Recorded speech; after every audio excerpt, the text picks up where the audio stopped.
Since the early 60s, the Mid-Ohio Sports Car Course has been bringing a variety of series to race in front of these great race fans. Today, the NASCAR Xfinity Series comes for the 7th time, and they provided a variety of winners already.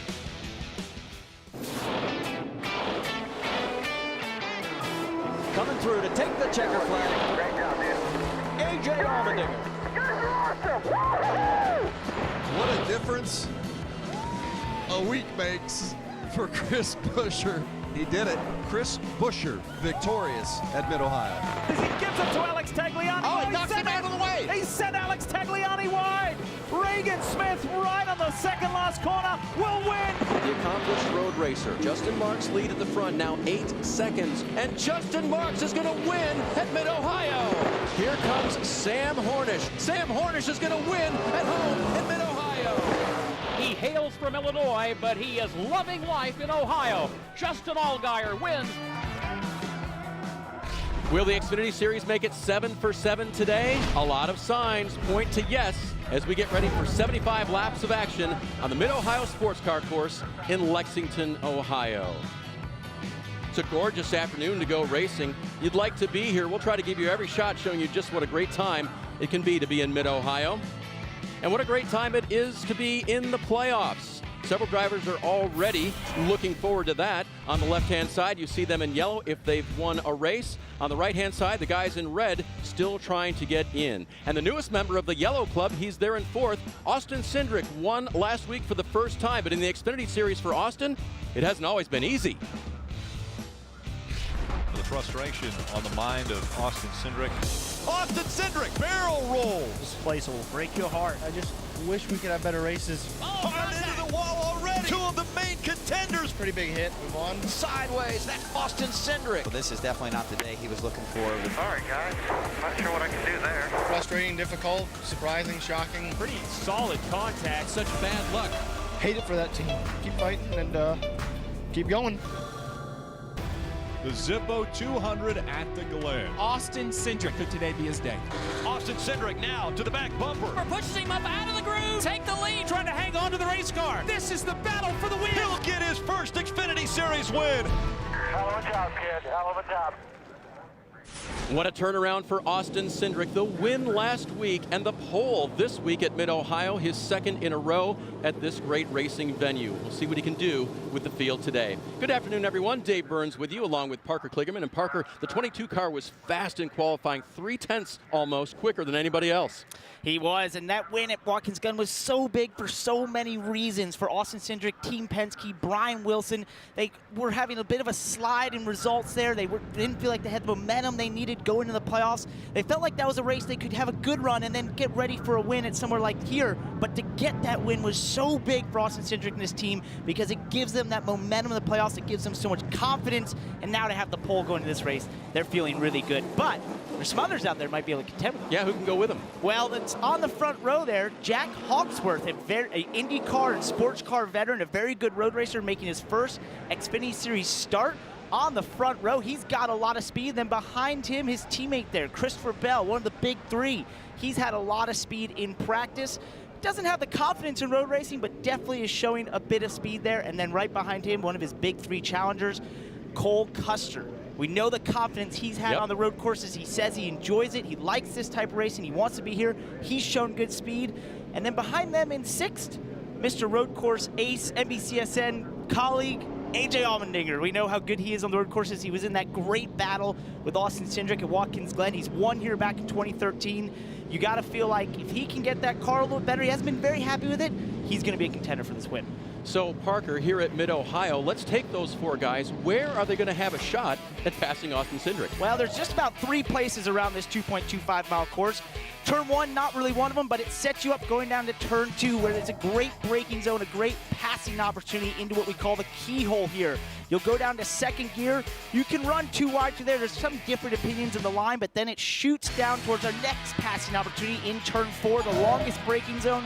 You'll go from 4th gear to 2nd gear. You want to avoid China Beach out there. You get stuck out in China Beach, you're probably going to get looking for a tan at some point. And then this sets you up into the rhythm section, 5, 6, 7, 8, the blind corner at 9 into Thunder Valley, into our last passing zone here, the carousel in turn 12. We saw Regan Smith pull that bump and run on Alex Tagliani back in 2015. That sort of opportunity is going to be there, and if you have a good run out, it sets you out onto the start-finish line. So the carousel's a passing zone if you make it so. If you make it one. You got to make it one. All right, that's a look at the track down in the pit lane today. We'll hear from a couple of our colleagues. We'll start with Kevin Lee. Dave, it is a perfect day here today at Mid-Ohio, and Parker mentioned a new face, a new name, someone unfamiliar to NASCAR fans, starting on the front row, and then number 18, Joe Gibbs Racing Toyota. It's Jack Hawksworth. He had a lot of success, especially his rookie year in IndyCar. Had a chance to win the race on the road course at Indianapolis, a podium on the streets of Houston, and 3 sports car wins with the Lexus GTD program. And that relationship with Toyota is what got him the opportunity here this weekend, including a win at Mid-Ohio this year. One of his 3 wins, 2 wins this year for that Aim Vassar Sullivan team.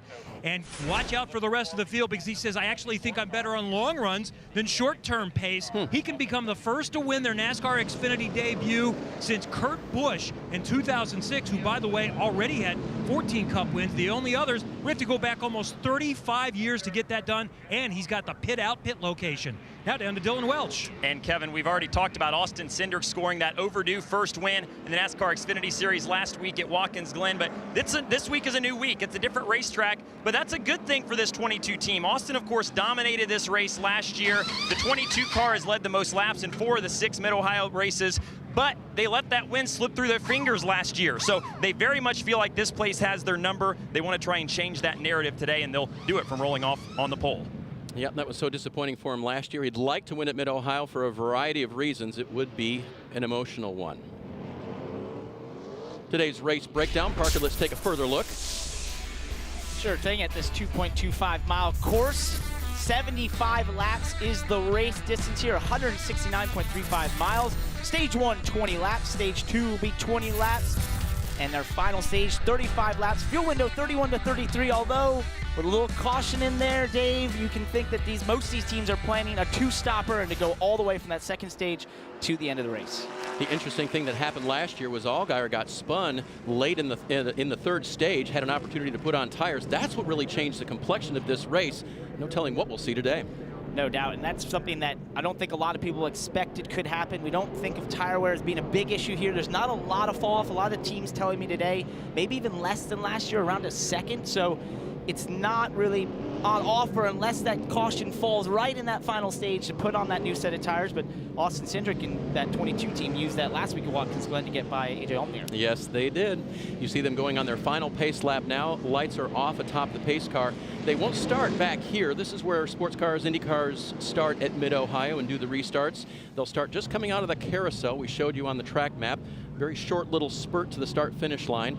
And that will be the responsibility of Austin Cindric and Jack Hawksworth, the Briton who's come to America to race sports cars and Indy cars, and now, for the first time, a NASCAR stock car. And you mentioned where they're starting onto the actual front stretch right next to the pits. Unusual here at Mid-Ohio, and that was one of Jack Hawksworth's questions to NASCAR was, hey, where do you start these races? And they told him, oh, we started over there on the front stretch right next to the pits. And he said, oh, that'll be interesting. So we'll see how this goes for him. He's in for a new one there in terms of how you come out of that final corner and immediately you're starting that race. So for Jack and the other drivers, yesterday was a day of practice. Practice can't make perfect, but sometimes, Parker, it means you got to push the limits. You do. Here's John Hunter Nemechek just going off in turn 5. Just rolled a little too much speed. No harm, no foul. Jack Hawksworth trying to find out how far can you go in a braking zone in one of these big, heavy stock cars. And did it again into the carousel. Got away with it, though, and this is the time, as you said, to do that. You want to do it in practice where it doesn't really affect anything. Michael Annett went off between 8 and turn 9 there. You just overdrove. Regan Smith had a brake issue at the end of practice. Actually had a brake line malfunction, so he went off into the dirt there, got out of it. And we saw this a lot, into turn 4, trying to brake really far. This is Patrick Gallagher going into China Beach, got away with it. And then Will Rogers, the biggest incident of the day, here into China Beach. That would rip out the splitter from that car. The team worked last night and came in early this morning to work on that car. They got it repaired, and they're going to start this race. So cars to the back include Regan Smith, had further brake issues in qualifying. Justin Haley had issues as well. Also, Tolman, Quine, and Gallagher to the rear. Haley's issues, I think, Parker, had to do with the rear end of the car. Is that right? Something he said was moving around back there. He could feel it in qualifying, so they went and looked at it and tried to find out exactly what was happening, but really good feedback by him to catch that in qualifying. You don't get a lot of laps, so he felt that immediately, said, guys, we've got an issue, and they went to work on it. Justin just raced in the Trans Am 2 event that was here at the track, so he has a few laps on the track, not in a car like this. We'll see if that pays off for Justin coming from the back of the pack. All right, rolling through the final couple of corners, getting ready for the start here at Mid-Ohio. 7th time the NASCAR Xfinity Series has raced here. There have been 6 different winners. Austin Cindric is not one of them. Can he be the 7th today? Green is out at Mid-Ohio.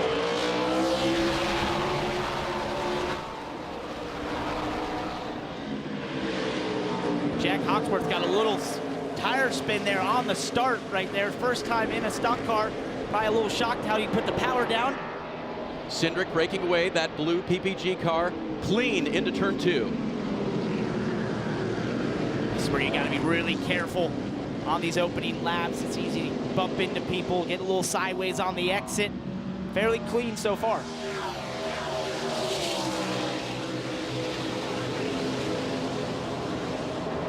High speed, high braking down to turn 4. AJ Allmendinger looking on the inside and Chase Briscoe trying to move forward. Justin Allgaier trying to fall. Now you'll be too wide. This is a really tight place to do this, but if AJ can stay there, it sets him up for the inside into turn 6, and that's kind of how this section will work all day. It's a multi-corner pass. You've got to set it up a corner before to be in position for the next corner. He gets that pass done. Allmendinger to 5th. They string out single file here through what you call the rhythm section as they come toward the back half of the course. Now they shoot up towards Thunder Alley. It's called that because how close that wall is. The exhaust reverberates off and it gets very loud right there, and then head into the carousel. Austin Cindric put a little gap on Jack Hawksworth.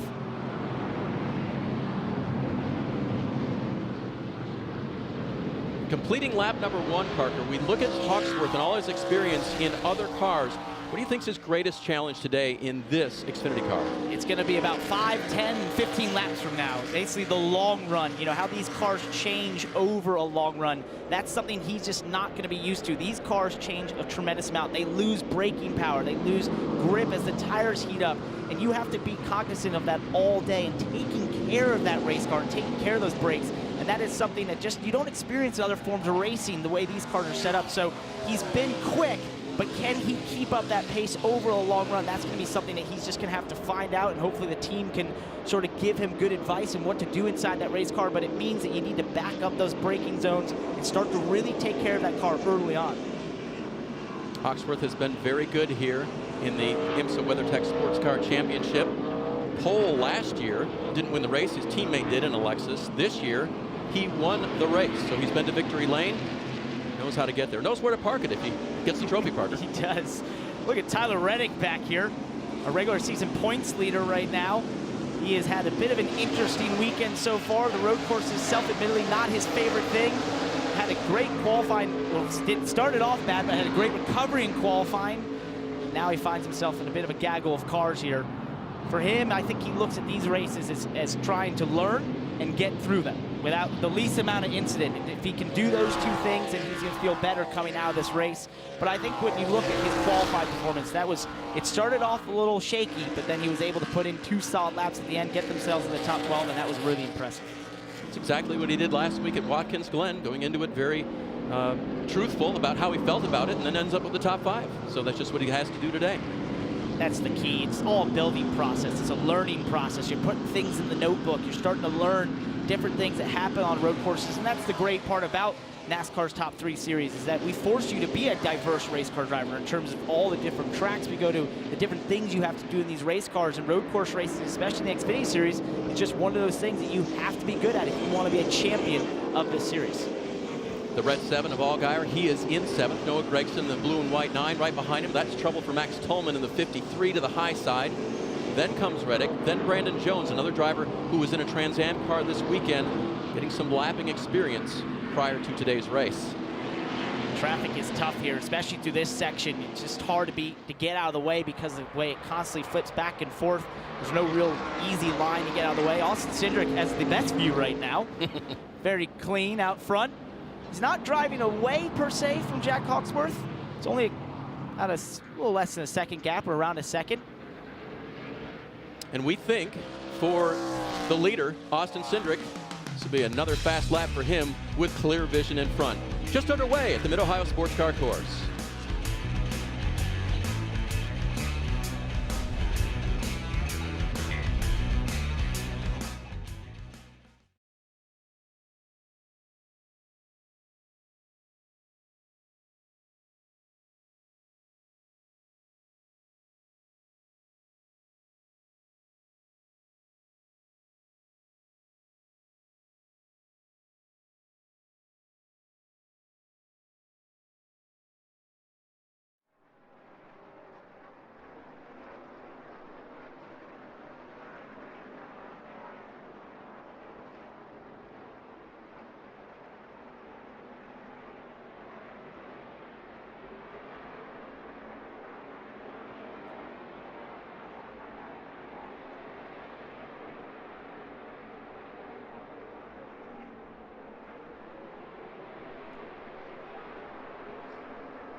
Welcome back to coverage of the B&L Transport 170 at the Mid-Ohio Sports Car Course, which is currently under caution for the stopped car of Ray Black Jr. That was coming out of turn number 1 and coasted to a stop just before the keyhole, Parker. Looked like he lost power, just sort of rolled there to a stop.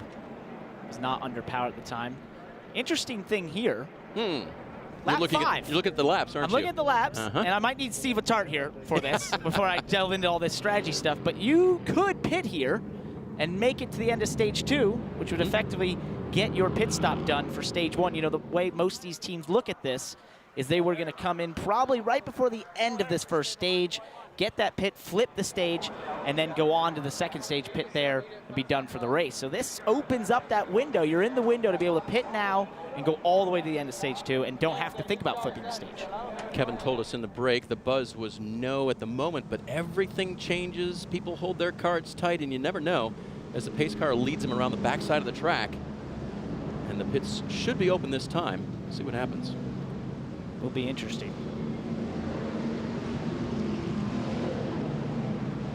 So Ray Black's car at least safely out of the way for pitting. So pits are open. We'll see if we have any takers here coming by to complete lap number 6. And the interesting thing is, normally the way you do this stage, you give up those stage points essentially at the end by flipping it. Our leader chooses not to go. Nope. Keep an eye on that. That's the entrance to pit road, that white line. If you go, that is the commitment line. And no one's committing. This is why I'm not lap Steve 5 Attard right now. Yeah. That's what I've learned. Oh, no, Steve, this year, Steve has been very frank in saying they fool me sometimes, too, this year. It's all over the place in terms of strategy in NASCAR. None of the top cars are pitting. We'll take a quick break here and welcome you back to Mid-Ohio in a moment.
Mid-Ohio Sports Car Course has seen its first caution of the day for the NASCAR Xfinity Series. The field now lined up behind the pace car. Pace car peels off, and that blue car to the right, that's Austin Cindric. He's the control car, the restart leader.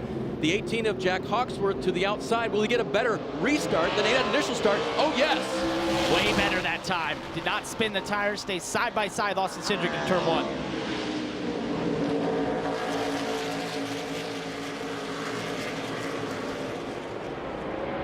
Lost a bit as they went into turn 1, having to defend there from Christopher Bell. Slots into second nicely.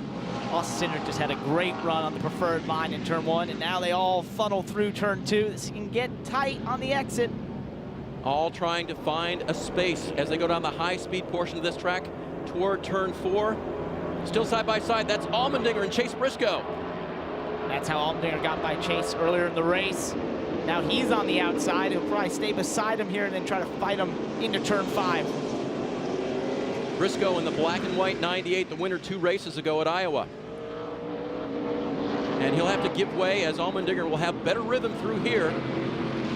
He did exactly what you do. You force that car out, just squeeze them as wide as you can so that they cannot get back to your inside into turn 6. Chase is able to slot in front of Justin Allgaier. A little lock up there on the right front, though.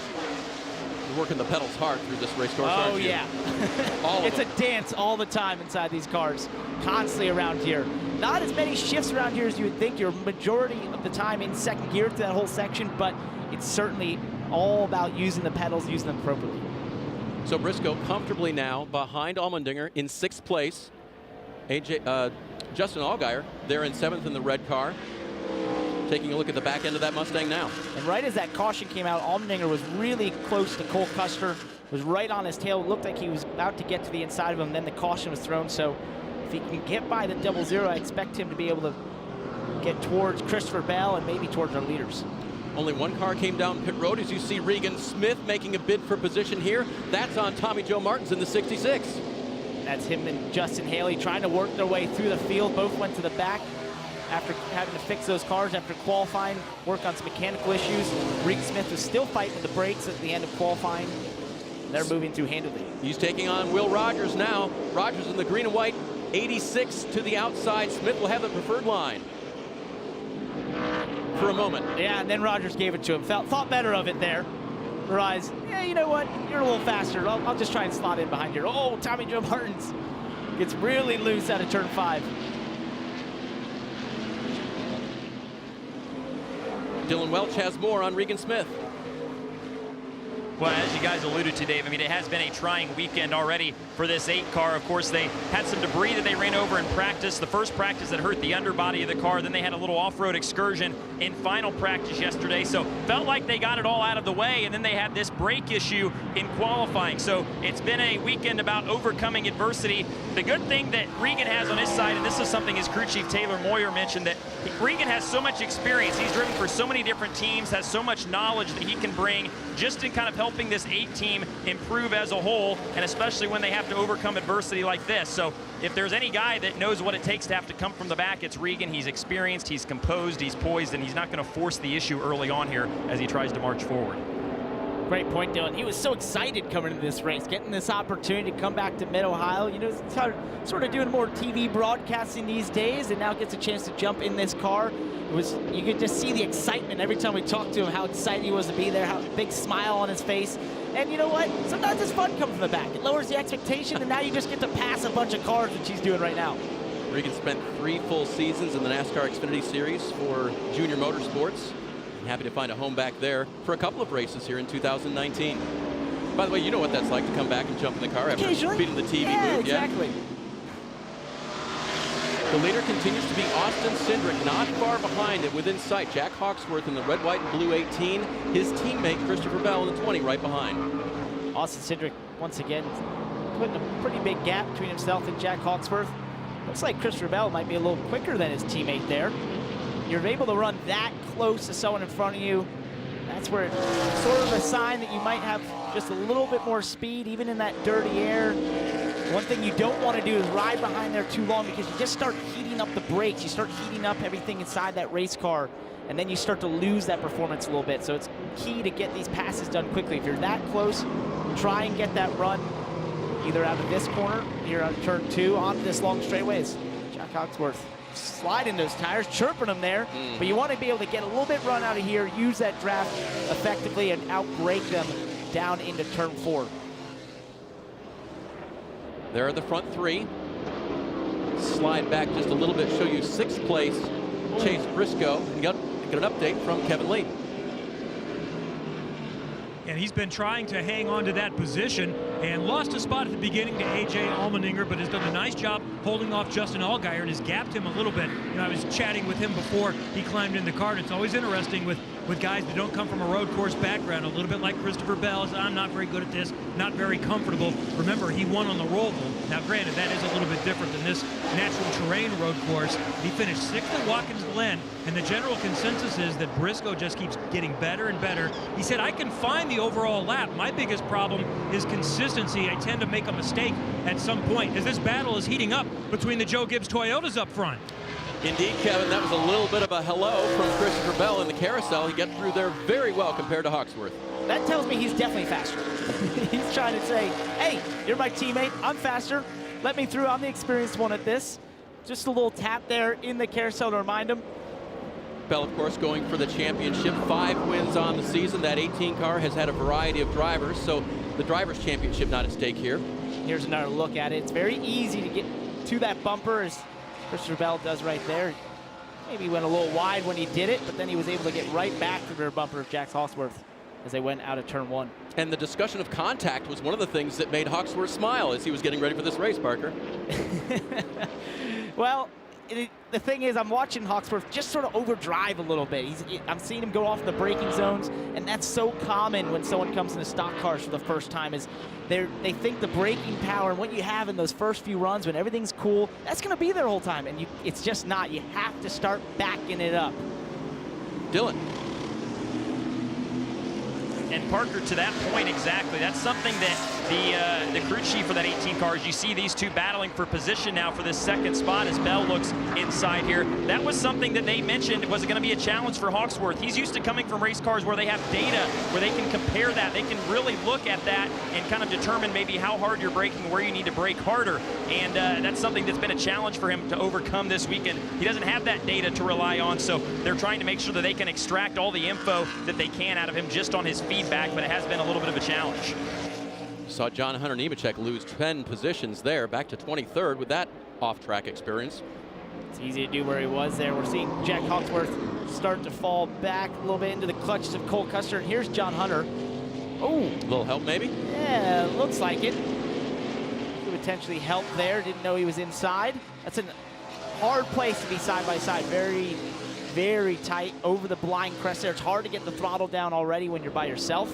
That might have been Gray Galding. Couldn't tell for sure, but looked like the 08. Could have been the 39. They're both black. It's one of those. So 2nd place settled now. Christopher Bell sets his sights on the leader, Austin Cindric. We'll take a break, bring you more action from Mid-Ohio.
NASCAR on NBCSN is brought to you by Toyota, let's go places. And by Credit One Bank, the official credit card of NASCAR. Perfect for race fans. 13 laps completed at the Mid-Ohio Sports Car Course, getting toward the end of stage 1, and the race for third place has gotten intense.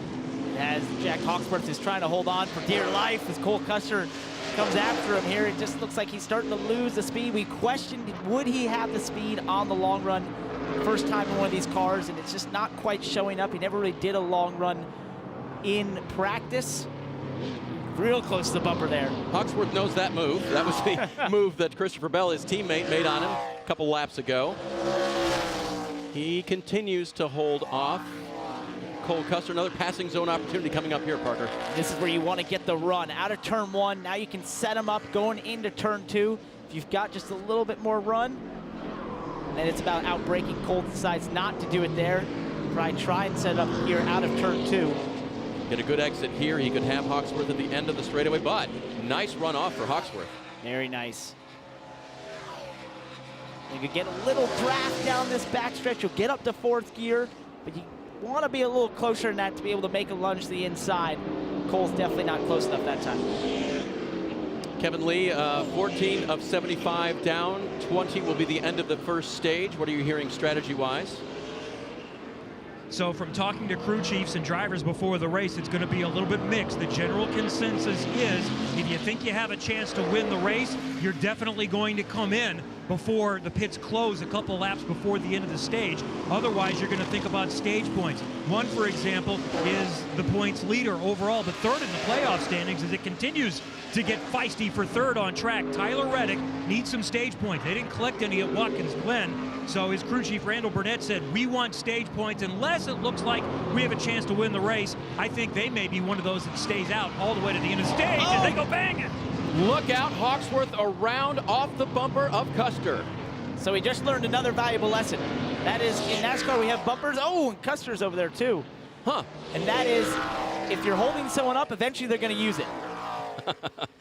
My goodness. At the final 2 corners, Hawksworth gets the first nudge, and then what happens to Custer?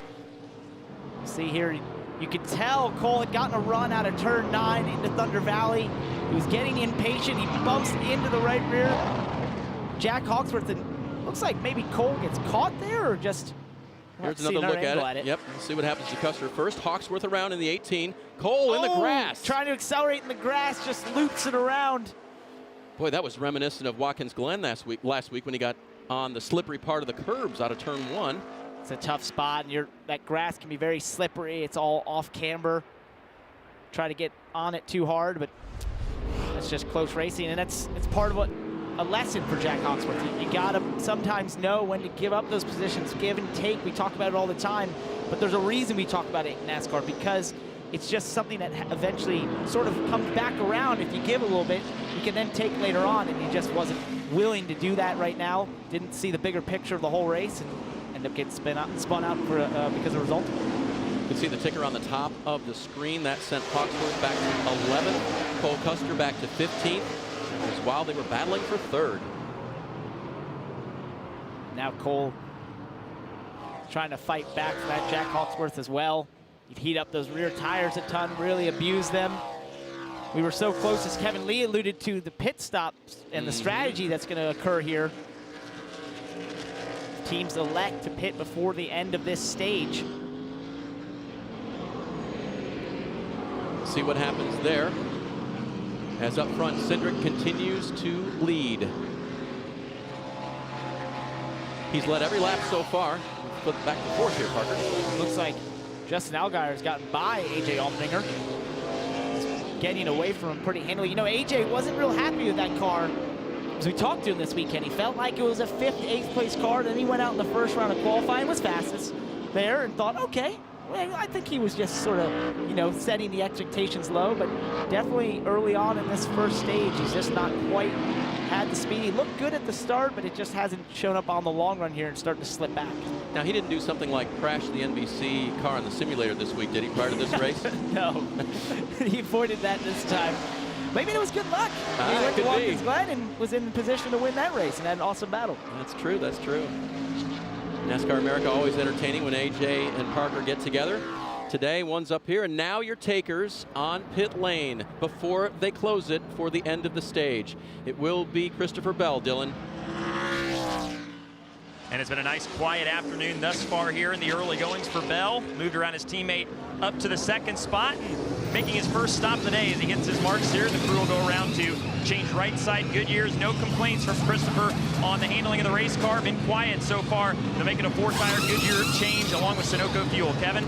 So Justin Allgaier is also thinking, I've got a chance to win the race. So he comes in before the end of the stage, breaks Sunoco fuel, 4 Goodyears, and then right behind him you see the 2 of Tyler Reddick. So they are not set on this strategy, so they may be thinking, as he moves up to 6th, we might have a chance to win. We're going to forego stage points to stay in the mix. Jack Hawksworth in as well after that contact and spin with Cole Custer. So they'll make a 4-tire change as well and check on the damage there behind the wheel well in the left rear to make sure everything's all good and clear there. And there you have it. The first set of strategies played, Parker, as we continue on with a different strategy for the race leader. This is why we love road course racing. The different strategies out there, different opinions about how to go about these races. And Brian Wilson choosing to keep his driver on track and hit now. There. Interesting. Does he have enough lead, Parker, to pop back out ahead of the field? That'll be interesting to see. He certainly built up a lead. I expected that they would wait to the end here to do this.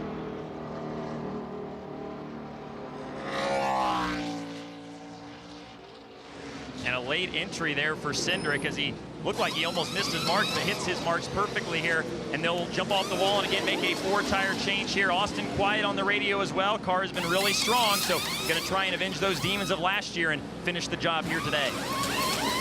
And he didn't pit late. He was completing lap 18, we're told, from NASCAR as he stalls it. That's going to cost him time and track position.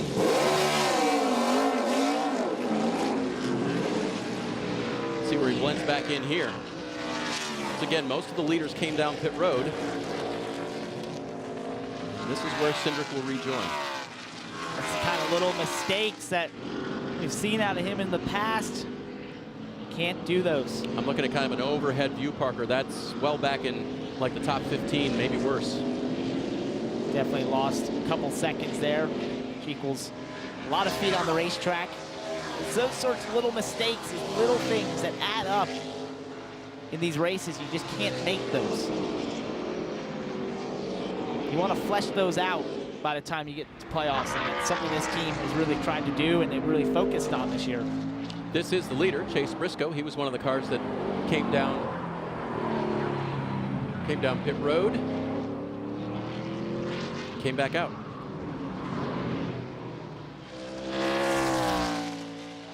There we go. No, he did not come down pit road. That's what we're looking at. You had me confused for a second. I know.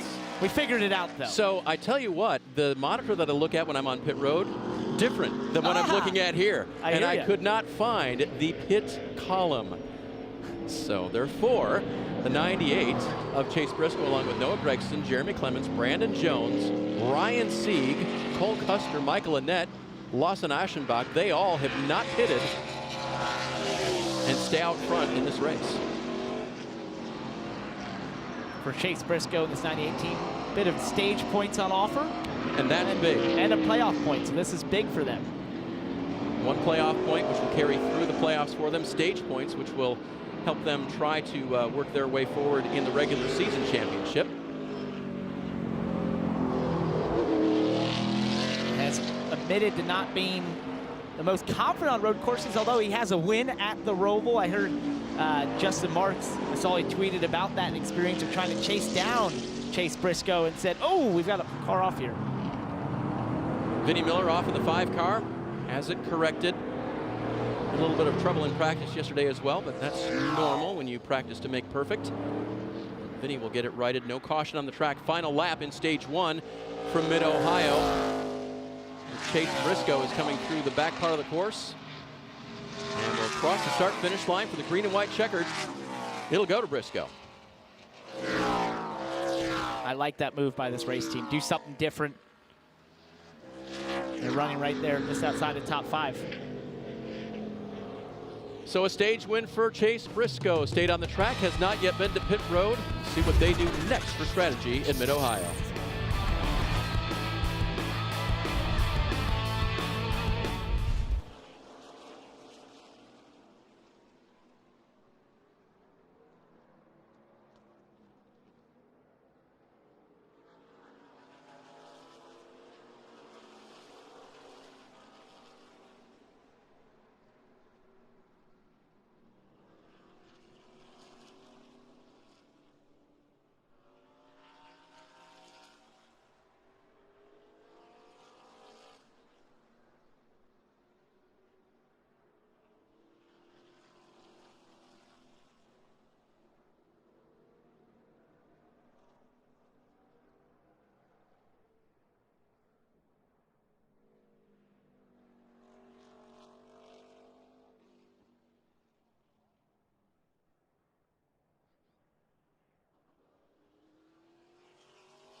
Next week, it's Bristol. Get away from the road courses, back to the short track. You won't want to miss it. 7:30 Friday night on NBCSN. Kevin. Chase Briscoe with his first career stage win. They scored much needed bonus points in the championship. He's coming in for 4 good years. He's a little bit tight, trying to turn to the right, so they're freeing him up a little bit. Nice stop for Briscoe. Back out, Dylan. Noah Gregson in as well, complaining he needs more lateral grip. That seems like a common complaint here on road courses. Chassis adjustment, as you see there, 4 tires and fuel for him. Jeremy Clements also pitting as well. They're going to make a spring rubber change as well as a wedge adjustment on the 51 for Jeremy Clements. See them racing off of pit road, having gotten service. Nice stop for the 39 crew of Sieg. And these drivers stayed out because they've already been to pit road. Back to Mid-Ohio for the restart. You won't want to miss that.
Finishing up the stage break at the Mid-Ohio Sports Car Course for the NASCAR Xfinity Series. 6 races to go, including today until the 7-race playoff. So very, very critical to get things done here today. And one driver who did just that was the stage winner, Chase Briscoe. Parker, why don't you see if you can dial him up? Yeah, let's try and talk to him here. Hey, Chase, it's Parker. You got me. I got you, buddy. Hey, man, so your first ever stage win, but now you're back in traffic. How are you going to make your way through there cleanly?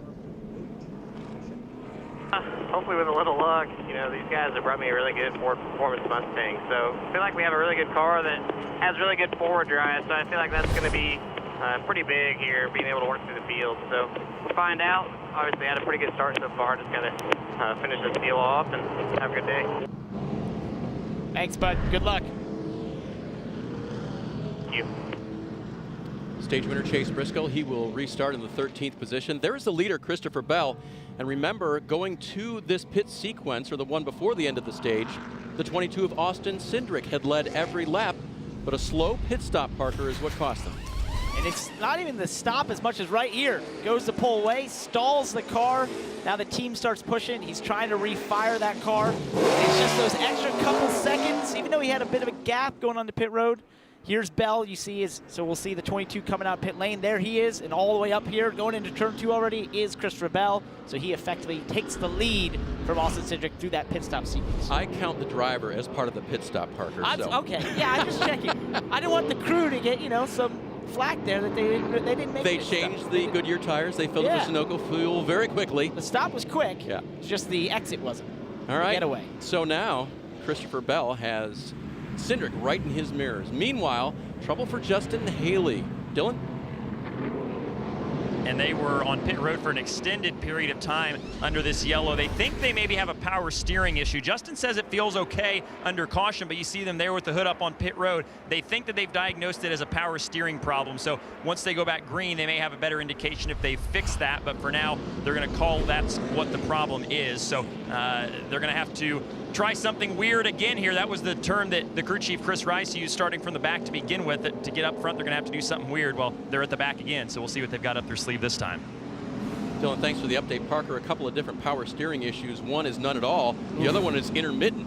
Both bad. They're both bad, and on a road course, the way we run these front suspensions, we run tiny wheels inside the car a lot of times. You need power steering to be able to drive these cars effectively around a road course. So if that's going in or out, or if it's gone completely, he is in for a very long day. I think Justin can handle it, the 20-year-old from Indiana. Rookie season for him. The K&N Pro Series champion will have some work to do from the back of the field. The control car is Christopher Bell, the red, white, and black 20. 22 Austin Cindric, the fastest qualifier and leader of most of this event. Slowly into the restart zone right there. Option Bell, he goes green.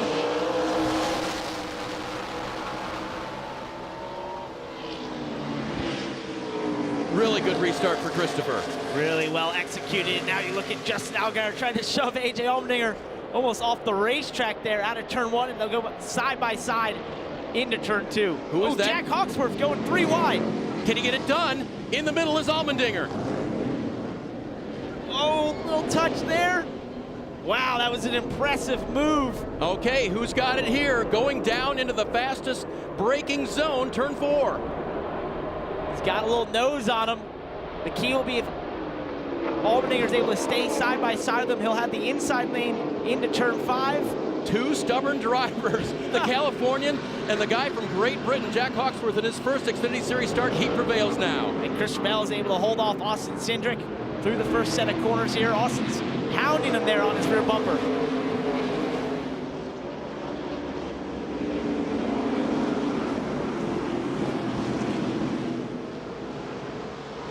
Good look at the front of the field. Christopher Bell trying to hold them all back. Some good dicing at the start there. That was Gray Galding I saw peek out in the black-nosed car. He runs 9th. Had it 2 and 3 wide there for a bit. Now Christopher Bell just needs to be tidy, not make any mistakes. That was actually a really good corner. Really good corner, gets a good exit, able to put a little bit of a gap on Austin Cindric, and that's so key. That just builds your confidence. Now if you can just limit the mistakes and maybe increase that gap, or at least keep that gap, that's going to make him feel really confident going over the guy who blistered the field in qualifying. Christopher Bell unfamiliar as a youngster with this type of racing on this type of course. Did everything but road courses in pavement and stock cars. As a little tap there from Briscoe on the 90. That's Chris Dyson. Meanwhile, the guy chasing him grew up on the road courses. Austin Cindric raced all over the world in sports cars of almost every kind, turning left and right. You also have Cole Custer trying to work his way back to the field here, side by side of Jeremy Clements. He'll get this pass done into turn 4. Ian Chase Briscoe trying to work their way through all this traffic. That is for 15th. They are split by the 39 of Ryan Sieg, that blue and white car. And Clements will give way for now. That puts Clements to the 15th position. Back up front, the two leaders have gotten away just a little bit, but Cindric is right there on Bell. He wasn't going to let Bell have it that easily. Dylan? Well, and to your guys' point, you look at the results of the road courses last year for Bell, and you can understand why he maybe wouldn't be optimistic about his road course prowess. But his crew chief, Jason Ratcliffe, has an opposite view. He knows the team's improved since last year. Christopher's improved as a driver naturally from year 1 to year 2, and that's created opportunities to put themselves in positions to run well on the road courses like they are right now. That, just putting themselves in position, he says, makes them more of a championship caliber team this year than it did last year, and so far that's paying true as he continues to pace the field. It's a great point, Dylan. It's part of the process. It's always a process to learn this road course racing, to learn a type of racing that you are not familiar with. And it's something that Christopher Bell, he set low expectations, he talks down about it, but I think he's starting to really enjoy it and sees that he is finding what it takes to be fast, finding what it takes to make what he wants in the car, to make it do the things he wants. And all that sort of adds up to put him in the position he is now, holding off a very experienced road racer very well. Up the hill, turn 5, down the hill to turn 6. Very much a rhythm portion of the racetrack, Parker. What does that mean? Well, what it means is that each corner affects the next one. So you start there at turn 4, you set up for turn 5, you start to 6, 7, you go into 8 right here. That sets you up for 9, and that finally breaks the rhythm a little bit. But it goes back and forth, so it really sets you up each time. And if you make a mistake in one, you're going to pay for it 3 corners later because you just start to get out of your rhythm. Christopher Bell, though, I mean, I'm very impressed with this. He is holding off Austin Cindric really well. He hasn't been making mistakes. You could be a little intimidated having that 22 car behind you right now, but he is doing an excellent job holding them off. 5th lap led for Christopher Bell. We're going to go NASCAR nonstop. You won't miss a thing. We'll be right back to Mid-Ohio.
Make sure you tune in tomorrow at 3 Eastern on NBCSN for the race from Michigan. There's a tie on the playoff bubble, and there are only 4 races remaining until the playoff starts for the Monster Energy Cup Series. Parker, that's going to be a nail-biter for some of those guys. No doubt. It's really tight there, and it's also tight right here between Christopher Bell and Austin Cindric. Oh! 68 of Brandon Brown has spun.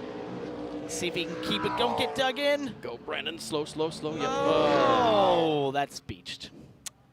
And this is one of those situations where NASCAR will not have a choice. They've been very good about not throwing anything except a local caution, keeping the racing going, but Brandon is in a spot right there coming out of the final corner, Parker, toward the start-finish line. And it's just that sand trap does its job of slowing that car down from hitting a wall, but then it puts you in this position where you can get it stuck. Look at the back of the screen here, Parker. Already exiting backwards there. There's a little damage on that red car that was there as well. He was 23rd, was Brandon Brown, running the sister car to the number he normally runs, 86. That was yielded to teammate Will Rogers this weekend. Rogers will also be in Charlotte for the Roval race during the playoffs.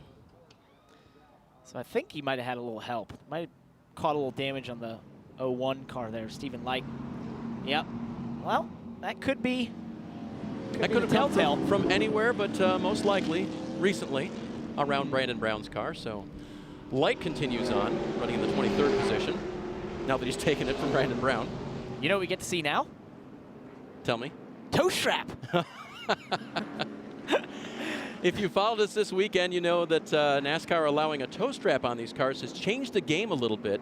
If they will hook that up to the front or the rear of the car and pull the car out, that's all good. If they have to go under the hood to hook up the chassis and pull the car out, they would be out of the race per the rules. And you can see it right there below the O in Camaro, that little bulge, that's the toe strap. The teams are allowed to tape it or put a little bit of a zip tie around it. It's only allowed to protrude by 1 inch, and then eventually the safety crew will come up, they'll undo it, attach it to that safety truck, and pull them out. There you see. Let's head down to Kevin Lee. So keeping an eye on Tyler Reddick, 3rd in the playoff standings right now with 3 wins. He feels like he may have some brake issues. He says, I'm really lacking stopping power. He said that during the stage break, and he said, no, your brakes look really good. In fact, you can lean on them a little bit. We've got plenty of coolant, and here just at this caution again, he said, I'm still having some trouble stopping. That said, I'd say job well done because he's maintaining position and still running in 6th right now. Something for Reddick to keep an eye on. Good now for the regular season championship leader, trying to keep it straight on the road course. Here's Brandon Brown being pulled out of the sand trap. More racing from Mid-Ohio when we come back.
NASCAR and NBCSN is brought to you by Credit One Bank, the official credit card of NASCAR.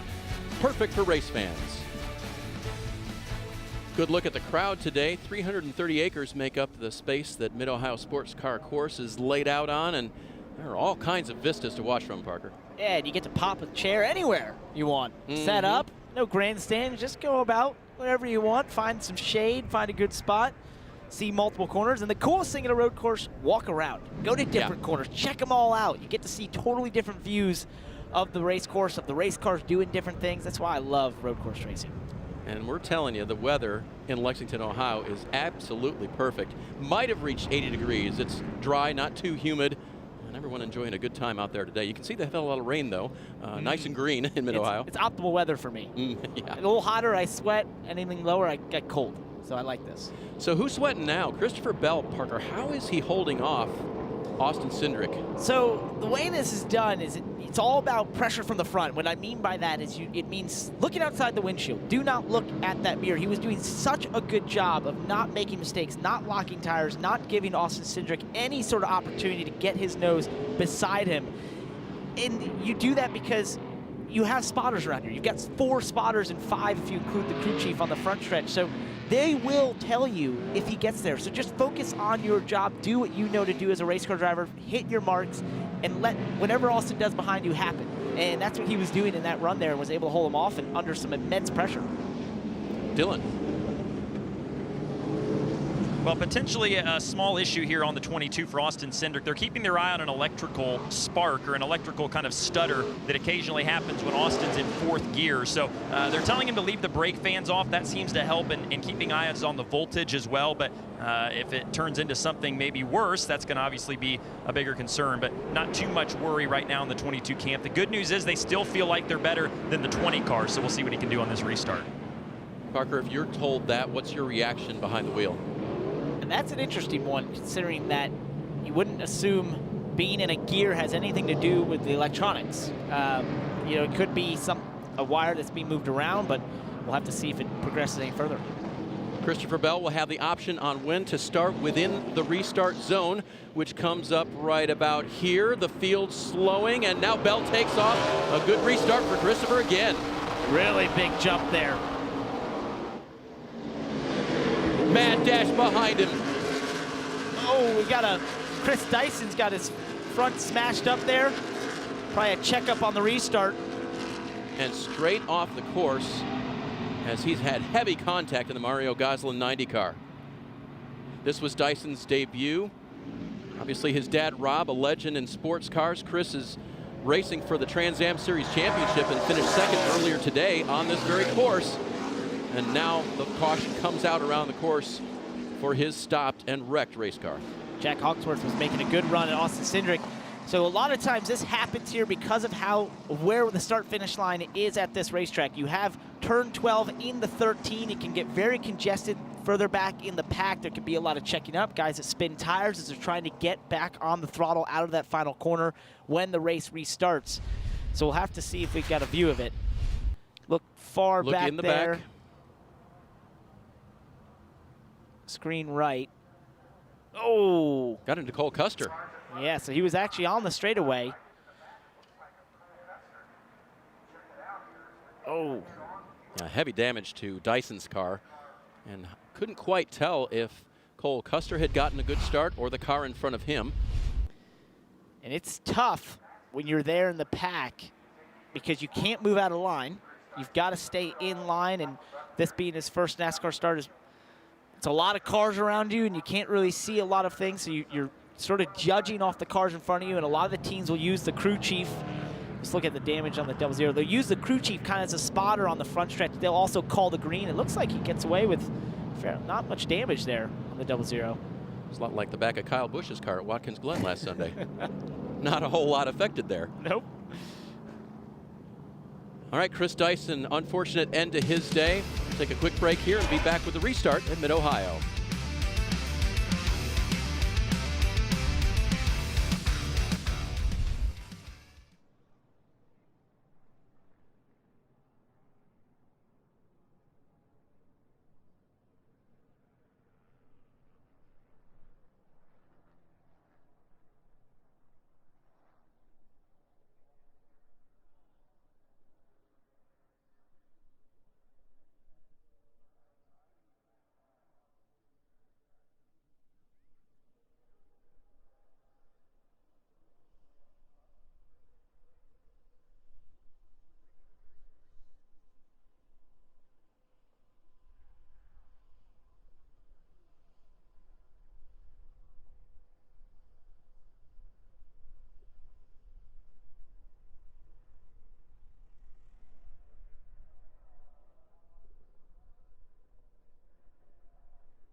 You know how much we love grassroots racing at NBC. Well, our 50 States in 50 Days tour continues. Today, we talk about Toledo Speedway, their 60th year of operation, and they have reason to celebrate. A lot of ARCA racing, ASA racing, and local legend Joy Fair.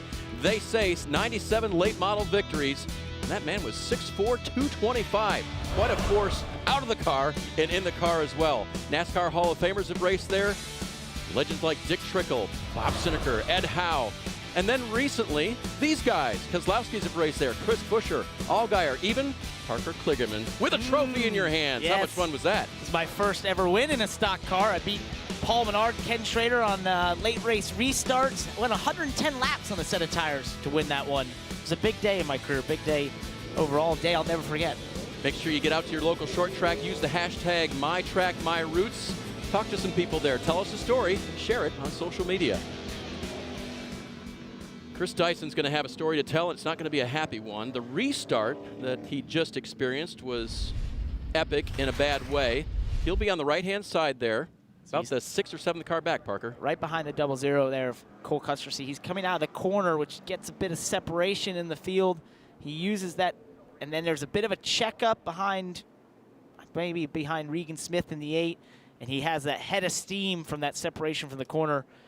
And then he has a face full of steam after running into the 00. Well, I'm wondering if Aschenbach had a good run off the corner there. He might have even helped Chris Dyson maybe into the 00, but it's just the accordion effect that you have here as they come out of that corner. You just naturally get some separation in the field, then you try to bunch back up at that point in the field. The green flag is already coming out, so then they assume, all right, it's time to go, and if there's any checkup at all, you have some sort of ramification like this. We've seen this car campaigned by veteran road racer Andy Lally in the past, and he let his friend Chris Dyson know, hey, you might want to give Mario Goslin a call. It's been a good weekend up until this point. That was a good-looking race car.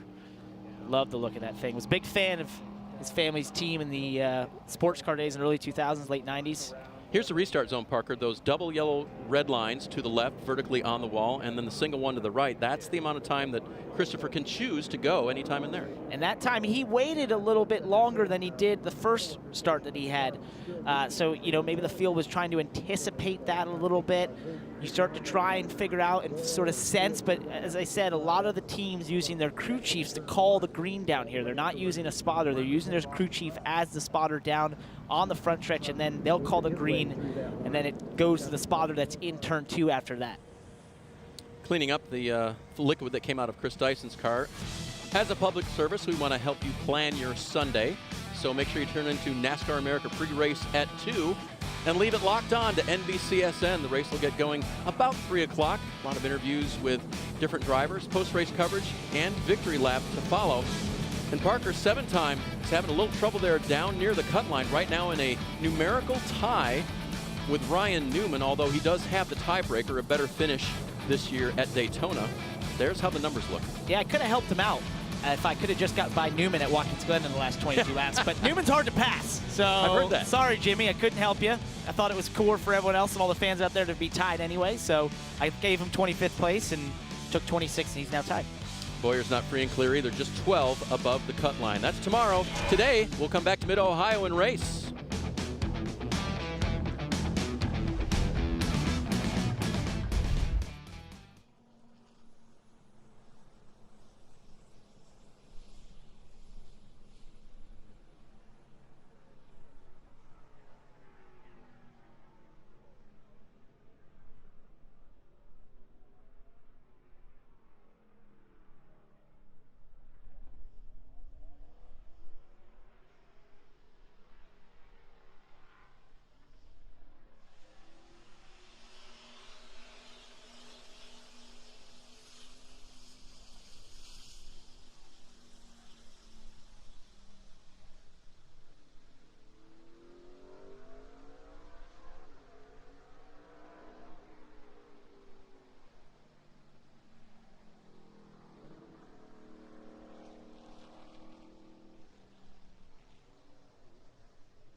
You know, there's a place on the internet you really should visit. It's enascar.com. Parker, what are they going to find there? Go there all the time. You can see the iRacing Peak Series stats, the NASCAR Heat League stats, and all sorts of different information about the eNASCAR Series. You can watch the races when they're streamed.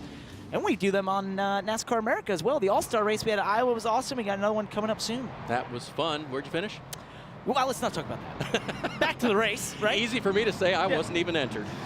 Christopher Bell is entered and strong. He'll have another restart coming up right after about 2 turns here. The last one didn't go so well mid-pack, Parker. Now, does he mix it up or does he do the same kind of thing? Well, that's always up to him, what games you want to play in there. But something interesting is who's beside him, Jack Hawksworth. So it looks like the lights are back on the pace car. We're not going to go here. Oh, we've got a new beach created here heading towards turn 2. That's going to be a little bit of cleanup. So Chris Dyson, as he realized that his car was in peril, drove it straight off the track, but when they towed it away, it leaked. It leaked a little bit. Mm-hmm. Yep. That is a lot.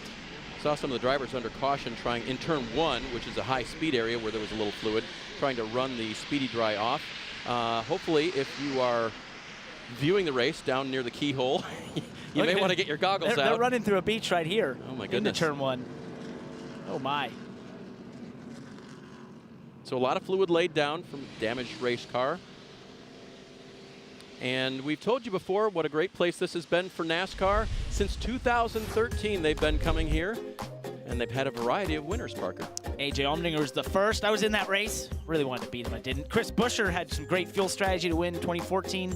Regan Smith with the bump. And 2016. That was wet. That was wet. Justin Marks had the measure of everyone. Then Sam Hornish wins in his home state. And last year, Justin Allgaier brings it home for Junior Motorsports. 6 winners in the 6 years that the NASCAR Xfinity Series has been racing here.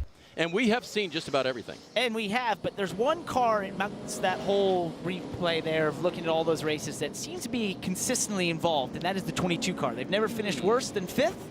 They've got multiple wins. JGR has never won here. Yep. Now they've got both cars in the front row of this race, but Team Penske and that 22 car have been a dominant force at this racetrack over the last couple years. And they've won here in IndyCar, and they've won here in the IMSA WeatherTech Sports Car Championship. That's because they're in every race series basically in the world, yeah, and they win in them all.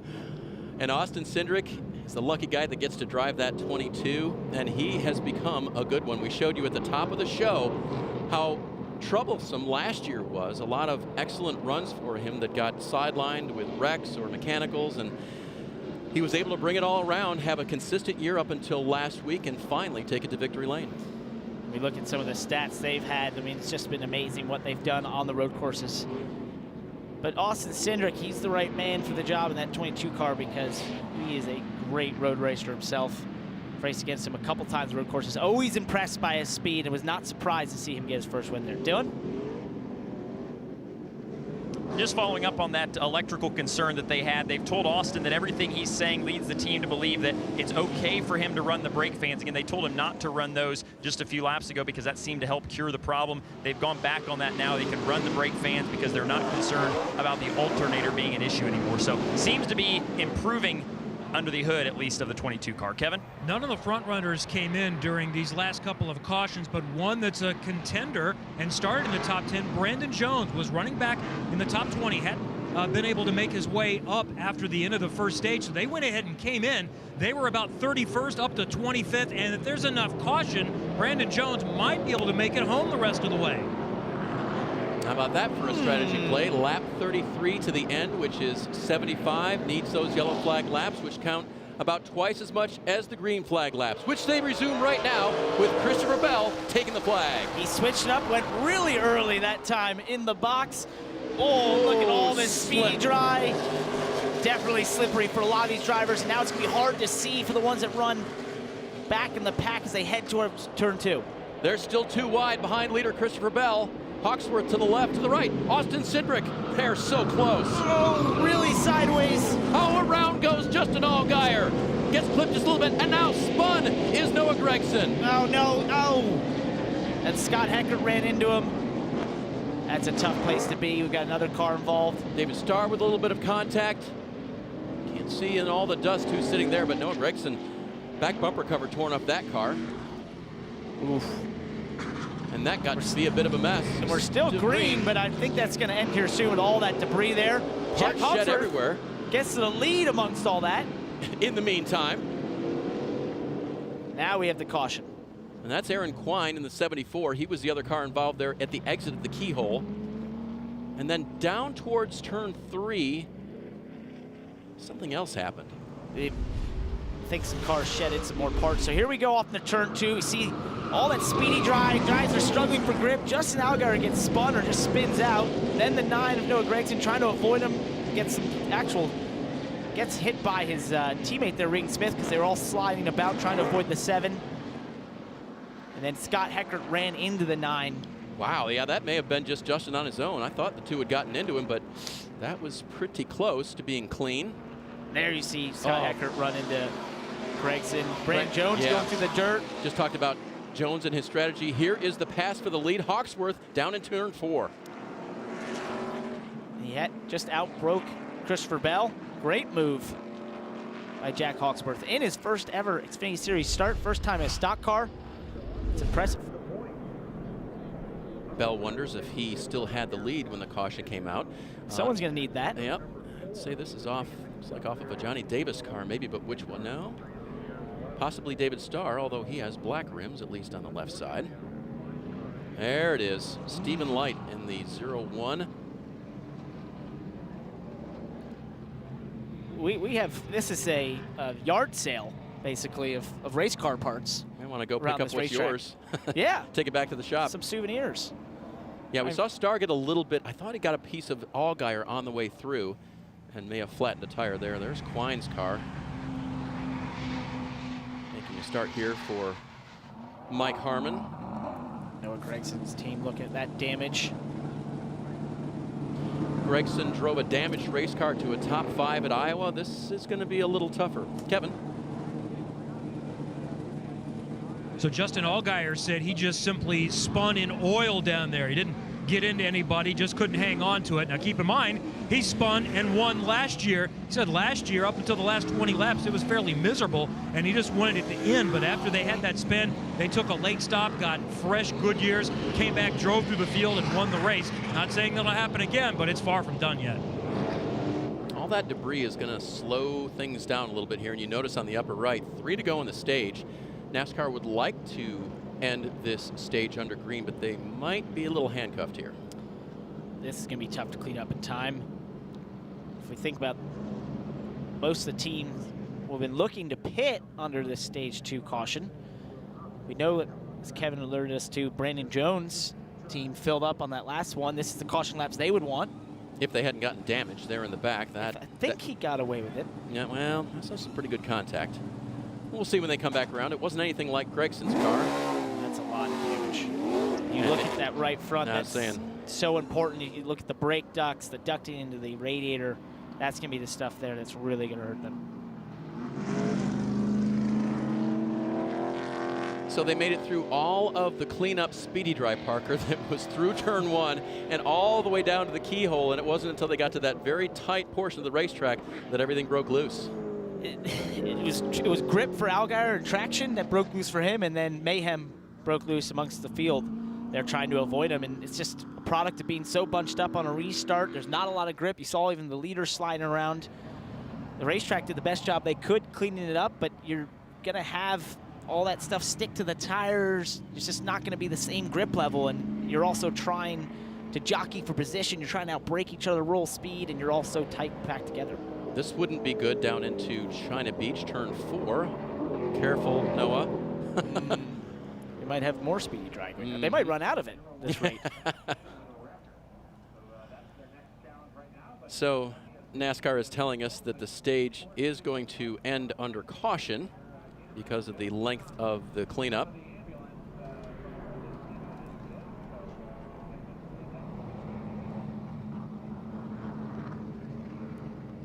Cleanup now by hand. That has all the looks, Parker, of someone getting the door ripped at. You see the foam there protecting the driver for a side impact.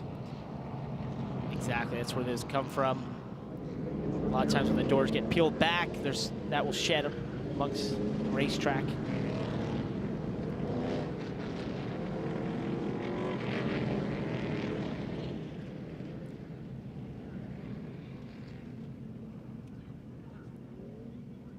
So we now have heard from NASCAR that even though Christopher Bell believes he might have been the leader at the time the caution came out, there was video to say otherwise, that Jack Hawksworth was the leader.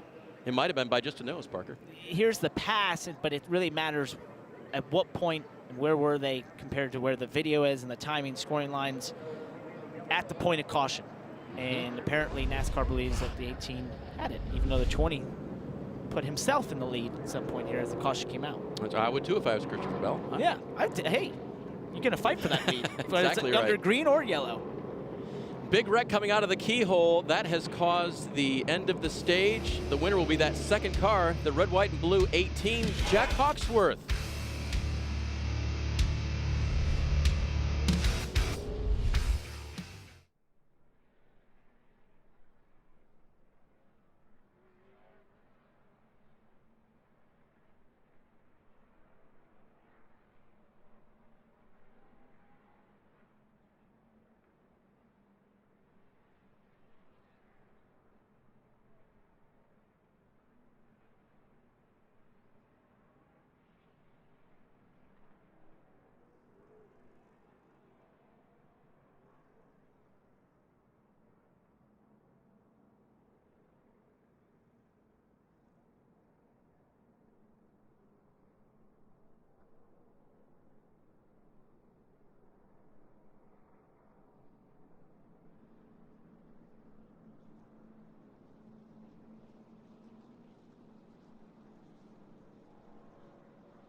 You might have noticed a lot of great camping opportunities around the Mid-Ohio Sports Car Course. Whatever track you go to, you can go to NASCAR.com/camping to learn all about it, reserve spaces, and get everything you need to hang out for the entire weekend. Just don't come with a race ticket, come with your camper. Yeah, bring your friends.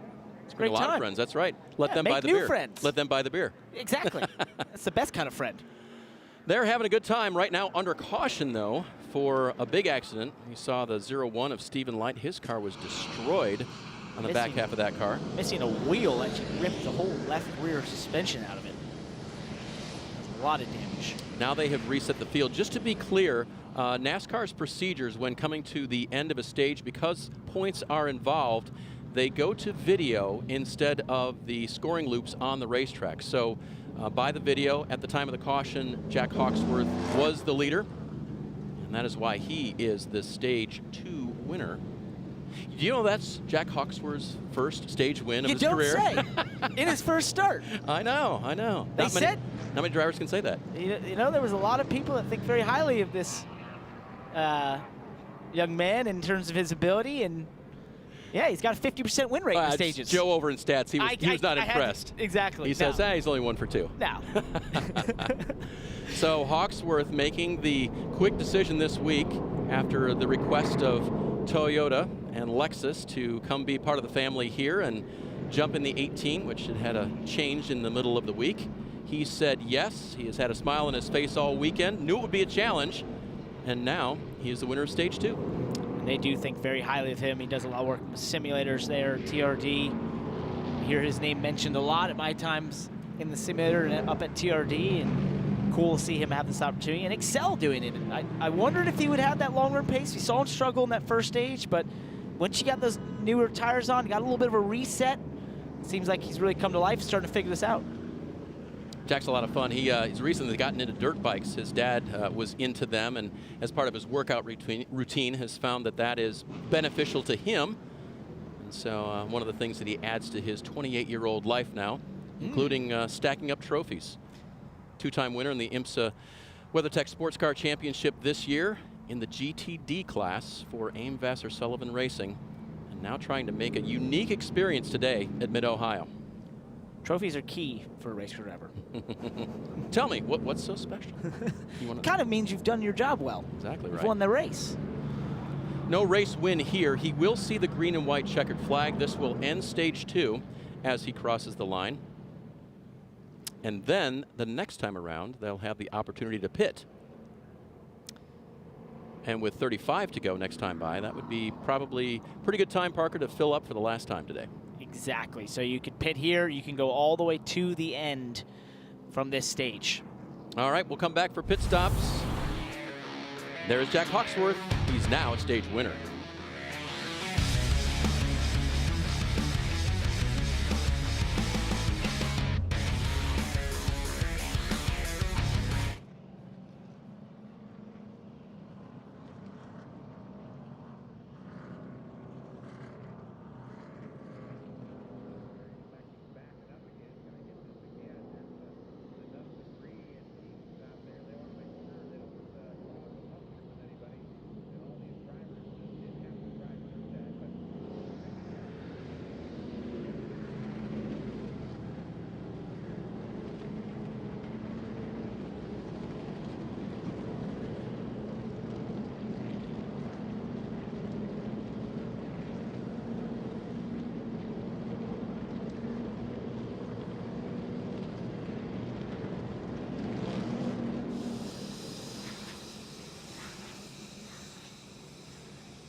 Pit stops happening at Mid-Ohio at the end of stage 2. Everyone heading to pit road.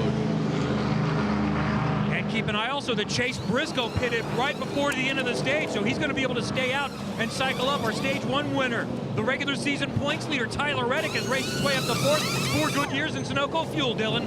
Austin Cindric says he's better than the 2 cars in front of him, the 18 and the 20. Just need some green flag laps to get by him. No changes planned here besides 4 good years in Sunoco fuel. Christopher Bell in as well. Said he's lacking a little bit of rear grip. They'll make that change accordingly. Jack Hawksworth in as well. They explained the concept of a windshield tear off to him. Asked if he wanted one. He said yes, please. So 4 tires and fuel on the 18 as well.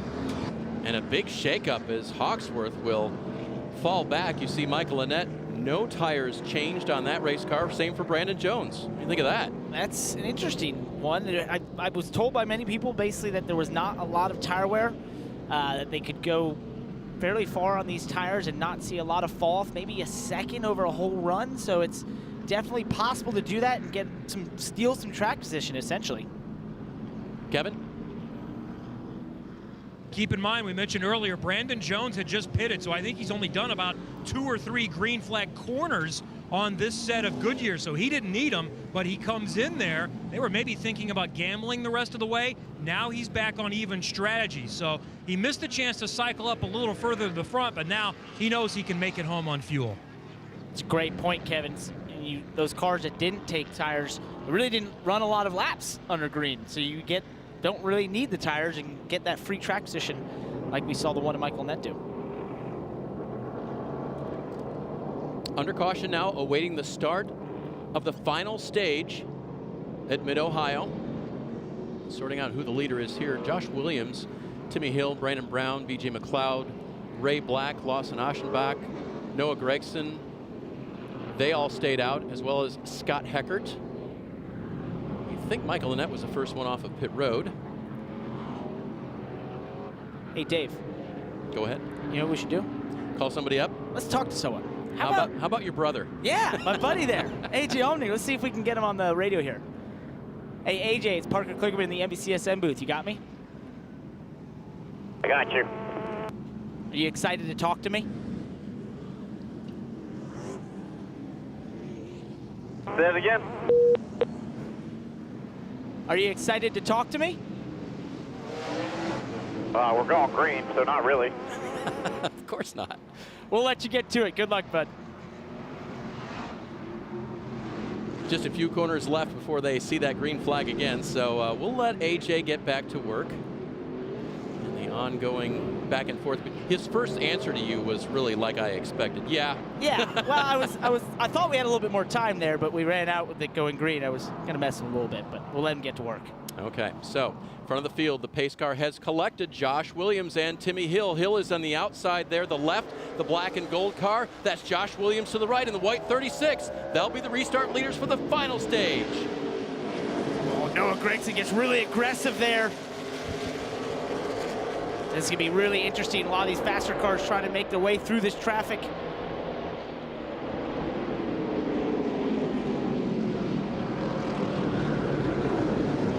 Oh, 3 wide.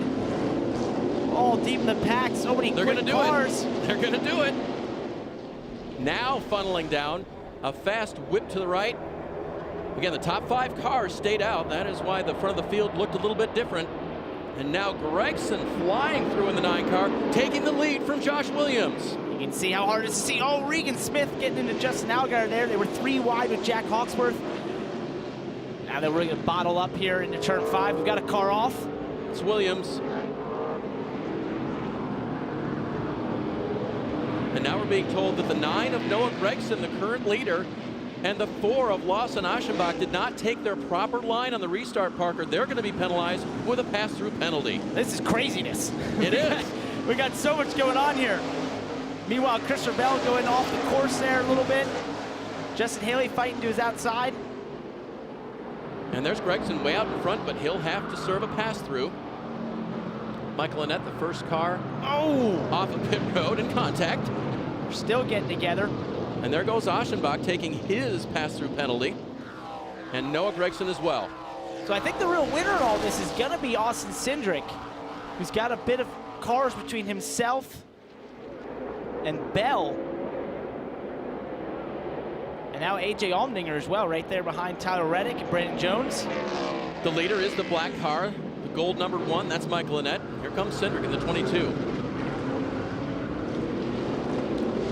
This is so tough. We've got Christopher Bell and AJ Allmendinger getting side by side. AJ's trying to block.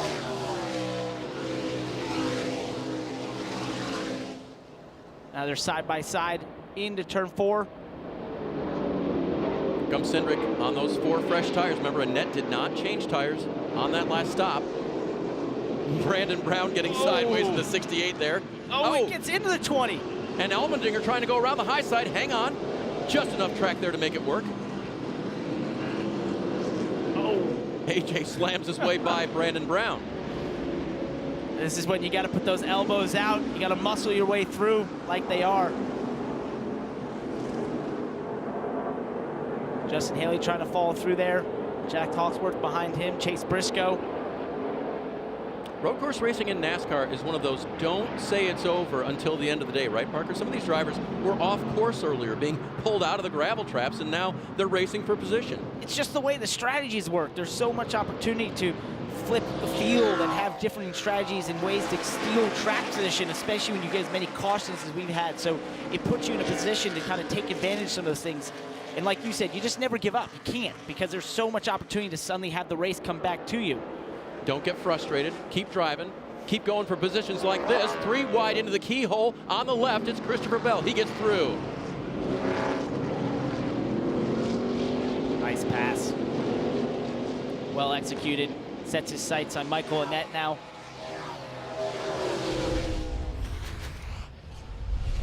Let's take a look at this from the chopper. 3 wide. That's a nice pass. Outbreaks both of them.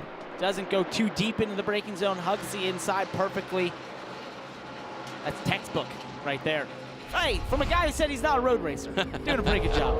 Had to be decisive. He does here as well on turn 6, and he'll take second position from Michael Annett.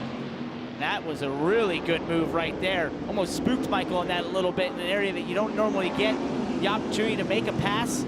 Michael's going to lose 2 spots here, maybe 3, as AJ Allmendinger's going to try to get there. Annett shuts the door. Allmendinger will wait for the next opportunity. Now we'll see what kind of speed Christopher Bell's got. If he can run down Austin Cindric, who told his team he felt like he was faster than Bell and Hawksworth, he just needed to get the track position. I think Christopher Bell's faster than they realize. He's showing some real speed getting through the field. Lead is 2 seconds. Well, it's a little less than that now. No, I think it is 2 seconds. I was looking at the other blue car, Tyler Reddick, in that nose. There it is right there. Your leader. 22 of Austin Cindric, and the red car is Bell.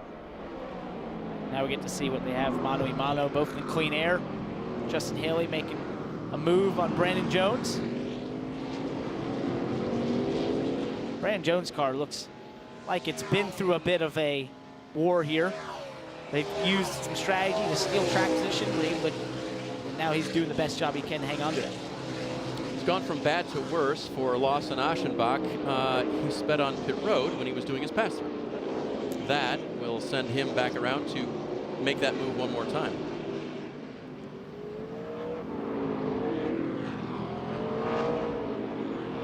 Oh, Michael Annett trying to hold off Justin Haley. That got very tight. He was smart not to turn in there.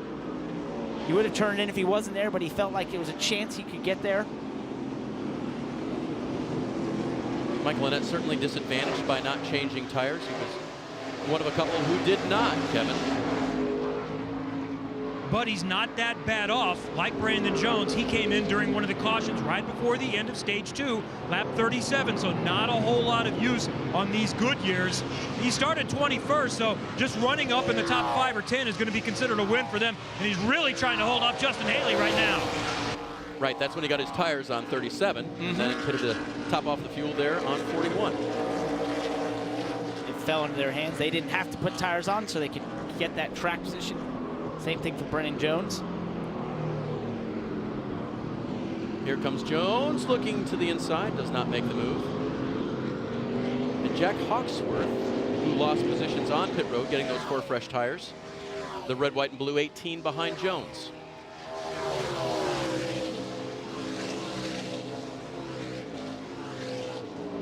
While that battle for 7th continues, we're going to step away, but you won't miss anything. You'll see it at NASCAR Nonstop.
Welcome back to Mid-Ohio and coverage of the B&L Transport 170.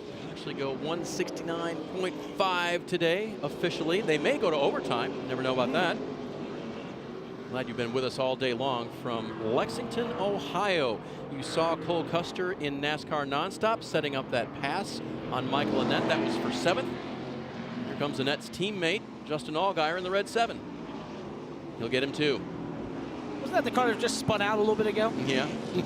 You said that they can get a lot of track position back and never give up? Never give up. That's a great example right there, up to 9th or 8th place now.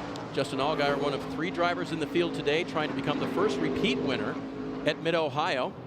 If you've been a fan of this racetrack for a long time, you know that it was 2013 when NASCAR showed up, put on a great show with the Xfinity Series, and this will be the 7th rendition.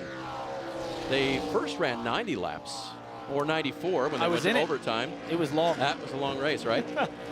Very long race. I think we eclipsed normal Coke, close to the Coke 600 in terms of length. That's right.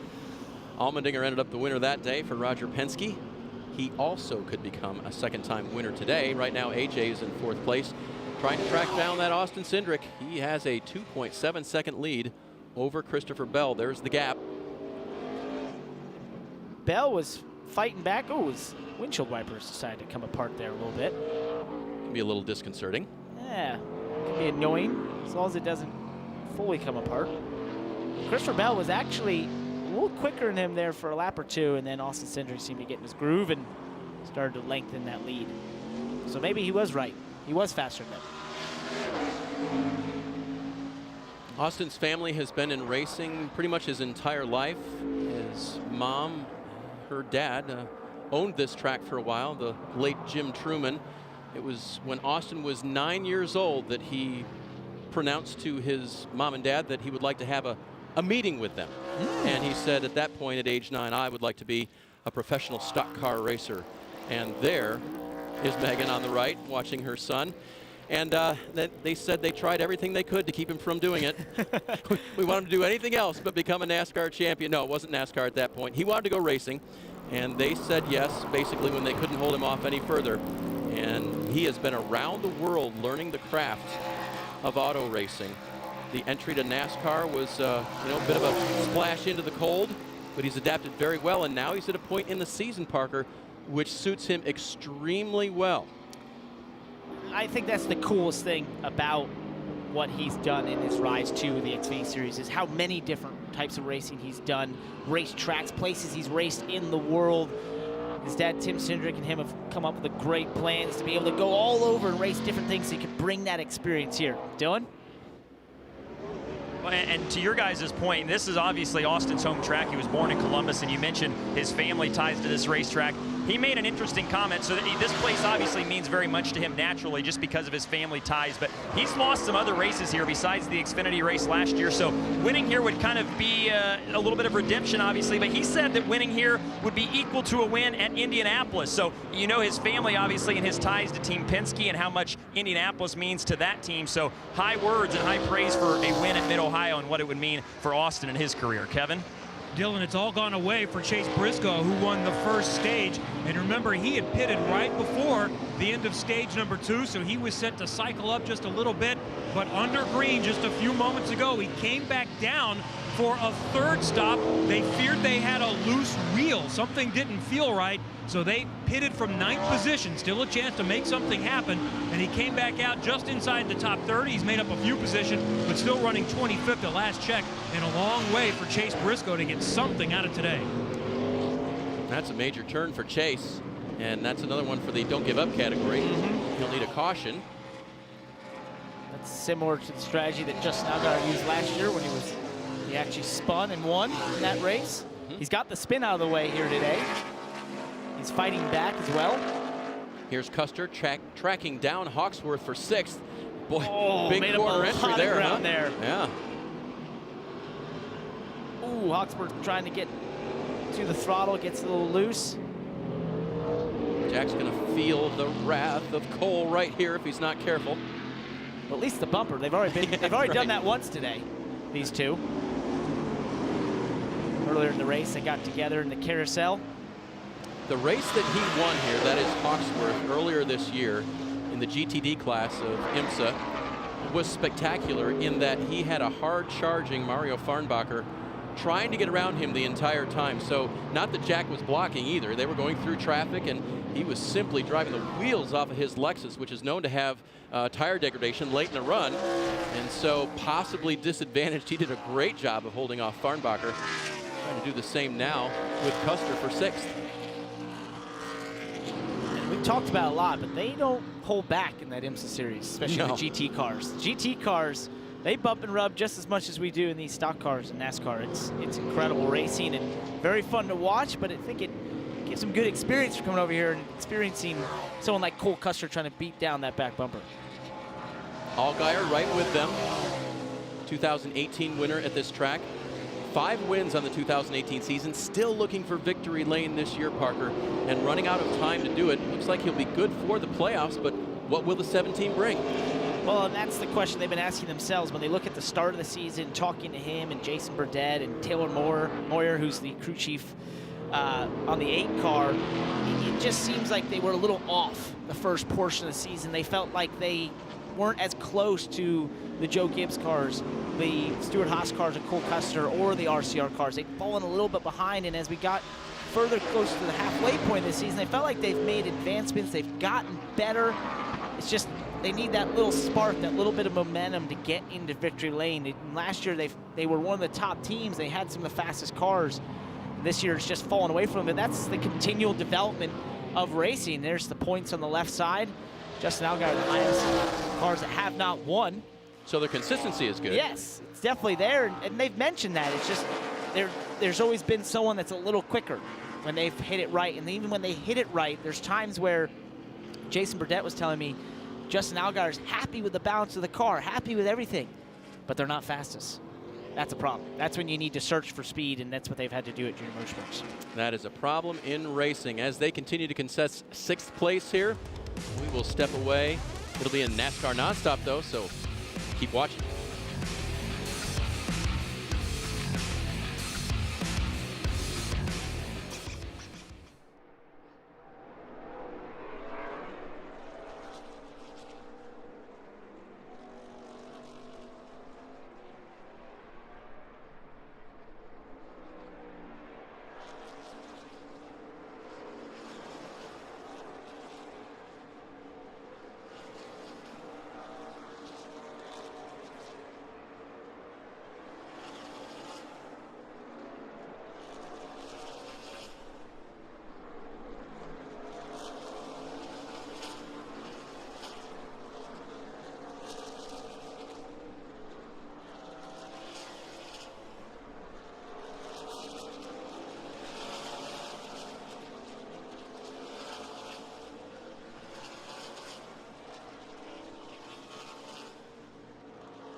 NASCAR.com/tickets is a place you want to go to get tickets to all NASCAR races, and especially next weekend at Bristol Motor Speedway.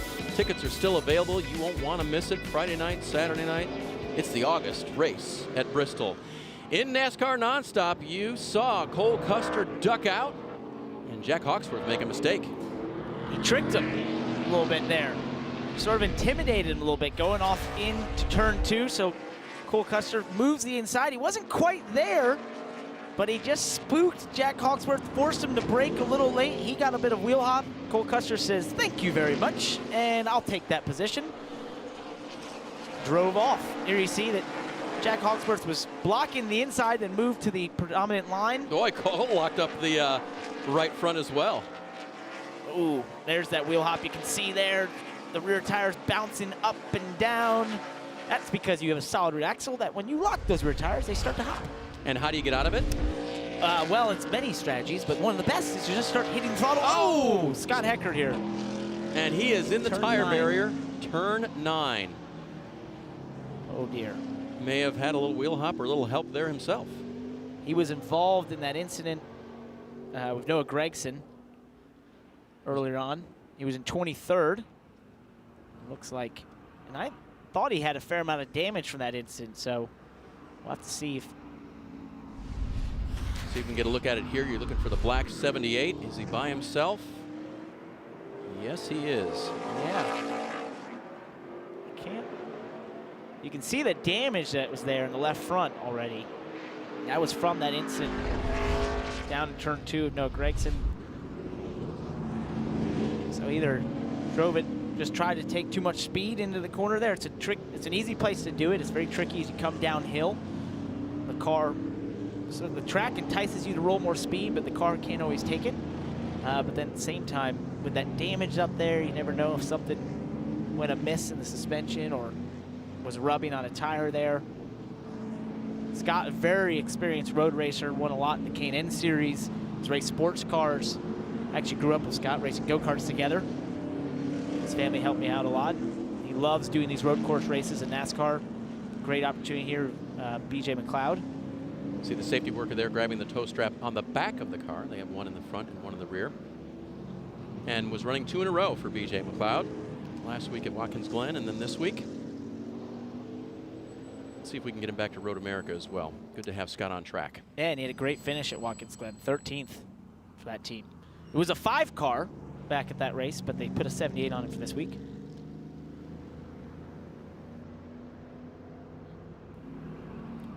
So Heckert will get the cleanup, get the tow, get pulled out of here. This would be, Parker, any opportunity for coming to pit road. I wouldn't think you'd want to give up your track position, even for some fresh rubber, which we don't think is that important today. Exactly. I just don't think you would do it. You know, maybe if you're back towards the end of the lead lap cars, you might think about it to get some new tires on there, but certainly your leaders, I don't see a reason to pit unless they felt like their lap times were falling off there, but they didn't really look like they were falling off. The one thing this does do is condense the field a little bit, gives Christopher Bell another chance at Austin Cindric. Who were we saying needed that caution to kind of come back through the field? Briscoe. He's 23rd, but he will restart just a couple of seconds behind the lead group, stacked up there in, what would that be, row 12. And we can see Scott Heckert's tire is not down there, so that was not the culprit. But you can see that damage there that could make these cars a little harder to drive. You don't quite have the aero and the downforce that you would have if you did have a fender there. So could have just been a mistake. There's that toe strap again. Yep, that worked out well for a number of drivers this weekend. It's a little thing, but it's something that wasn't allowed on the cars before, and now that it is, makes such a big difference. Big difference. Heckert is out. Cruz waiting just in case. That is the crew of the leader, Austin Cindric, who had over a 3-second lead over second place Christopher Bell. Although you were looking at Bell's lap times, they were fairly significant. They were very competitive there towards, just as that caution came out, looked like he had a couple laps that are faster than Cindric. You don't know, Cindric did have a large lead, so he could have been taking care of that race car. But same token, they're on the wall. That's the 20 crew. A little smile there. Are they faking, or are they going to actually come in and do some work? There were 3 sets of tires laying behind pit wall available for the teams today during the race, and they're going to pit. The leaders come in. This could change everything. Pit crew will go to work, see if they can get their driver out first. Kevin? Tyler Reddick pitting from 3rd. He's going to come in and he's going to take right side tires. Let's see if it's a 4-tire change. Sunoco fuel as well, and it is going to be 4 fresh Goodyears for Tyler Reddick, Dylan. Austin Cindric and Brian Wilson debated staying out or coming in. Felt like they were strong enough to do anything they wanted. Opted to come in, take 4 Goodyear tires, Sunoco fuel. Christopher Bell in as well. Same story for him. They're pretty happy. 4 tires and fuel. Here's the race off pit road. Great work by the crews, and Cindric will retain the lead. Let's see who's second there. Bell by a nose over Reddick. Positions don't change in the top 5. We'll be back for a very significant restart from Mid-Ohio in just a moment.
Back at Mid-Ohio, restart happening. The front row is Regan Smith in the black and green number 8. Will Rogers in the green and white 86 going down to the turn 2. This is really hard for Christopher Bell, Austin Cindric. Chase Briscoe wanted this caution. This worked for them and their strategy. They pitted that 3rd time. But now Christopher Bell and Austin Cindric need to work their way through this if they want to get back to that lead. Oh, we're 3 wide back here. Christopher Bell on the inside. Can he make it work? Rogers stayed out. One of 3 cars that stayed out for the restart here. Did not take tires. We saw Bell take 4. Cindric on his bumper took 4. We saw Bill make a pass at Michael Annett through this section earlier. He's trying to do the same. Will Rogers.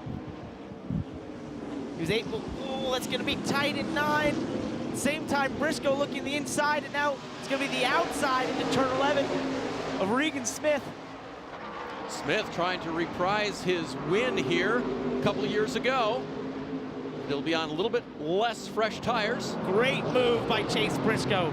Power move through there. Oh, Christopher Bell on the side of Will Rogers. It's going to allow Cindric beside him. Front of the field shuffled up on the last round of pit stops when most of the leaders came to pit road. Others stayed out, and now those who got tires or those who simply came to pit road for adjustments are trying to work their way back through. This was big for Christopher Bell to get ahead of Austin Cindric on that restart. Now making a move on Regan Smith. It was about his only hope, considering how fast Austin Cindric was before when they were first and second. That's a great point. Bell now holds down second place behind Briscoe. Cindric in third and looking. AJ Allmendinger making a move on Reddick. I was seeing that. Those two cars double file, and will they go three? Gregson looking maybe. 2 rows of 2. Gregson over the curb. Oh, that's going to be tight. Somehow they make it through, and somehow Noah Gregson's car is still running competitively. There's Jack Hawksworth. He went off. Gets it back on the track. Oh, that's a lot of curb. Reddick taking most of that for the 2 cars smoothly along and over that one. Now the green and black 8 of Smith trying to hold off the field. These two running side by side has really backed up all these cars behind. Noah Gregson trying to follow Tyler Reddick through. He does. Reddick takes 5th, Gregson to 6th.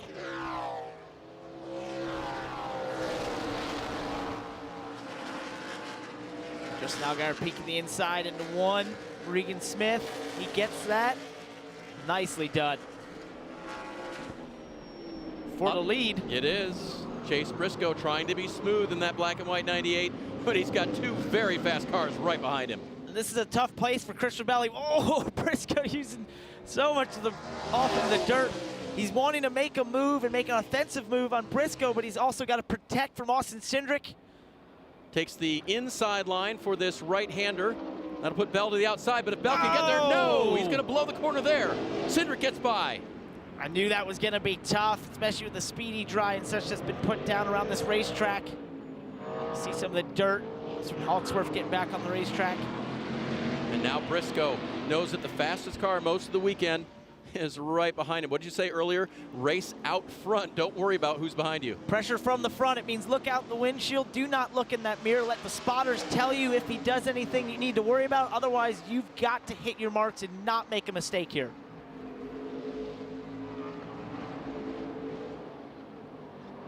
Got a nice gap into turn 12 on Cindric.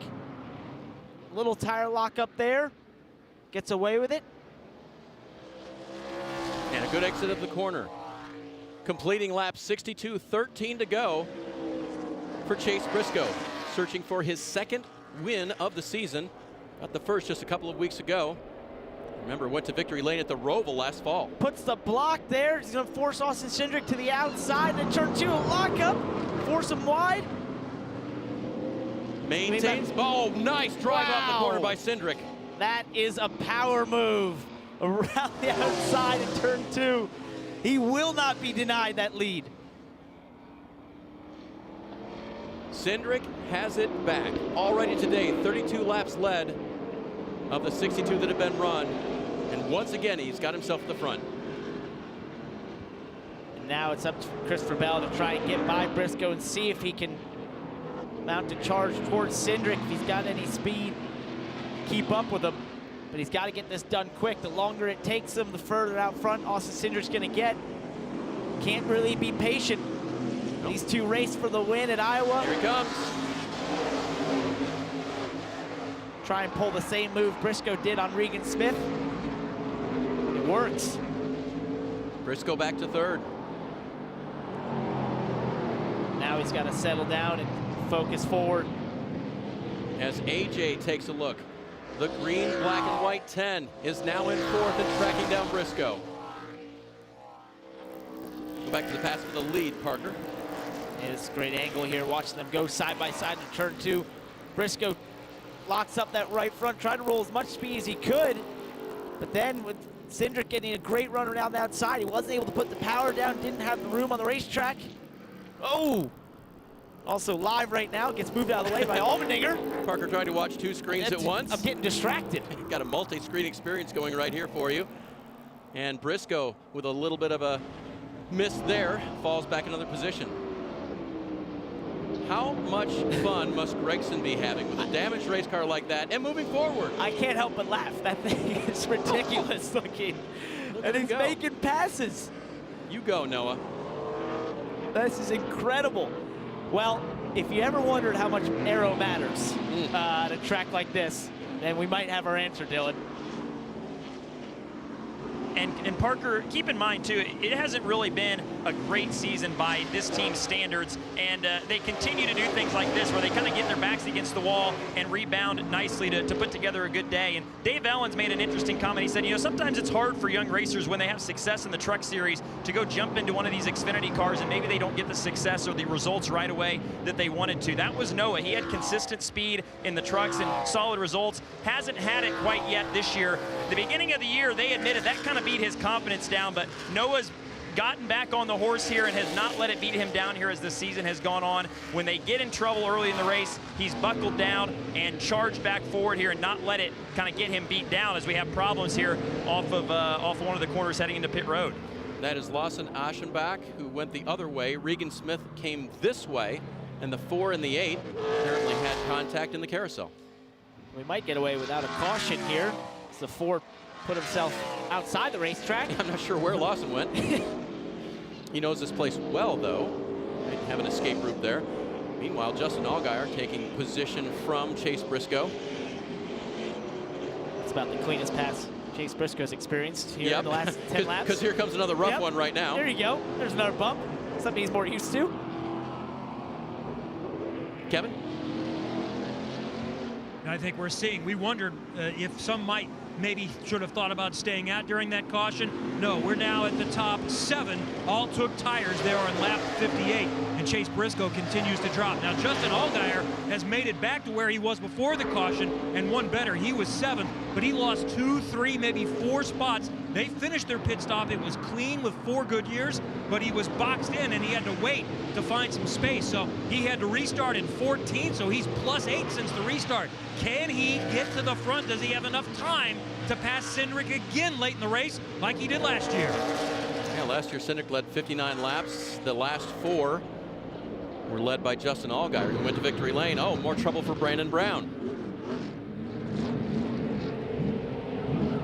Right there in the carousel, turn 12. Same place we saw the 8 and the 4 off. Oh! Josh Williams having a little tussle with the back of the, oh, and yet that was enough right there. That's normally hard to break in these cars when you're being pushed at the same time. Slow down for a corner. Meanwhile, Allmendinger owns 3rd place now. Right with him, the 2 of Reddick and the 9 of Gregson. It's about where speed-wise Allmendinger belongs looking at this race.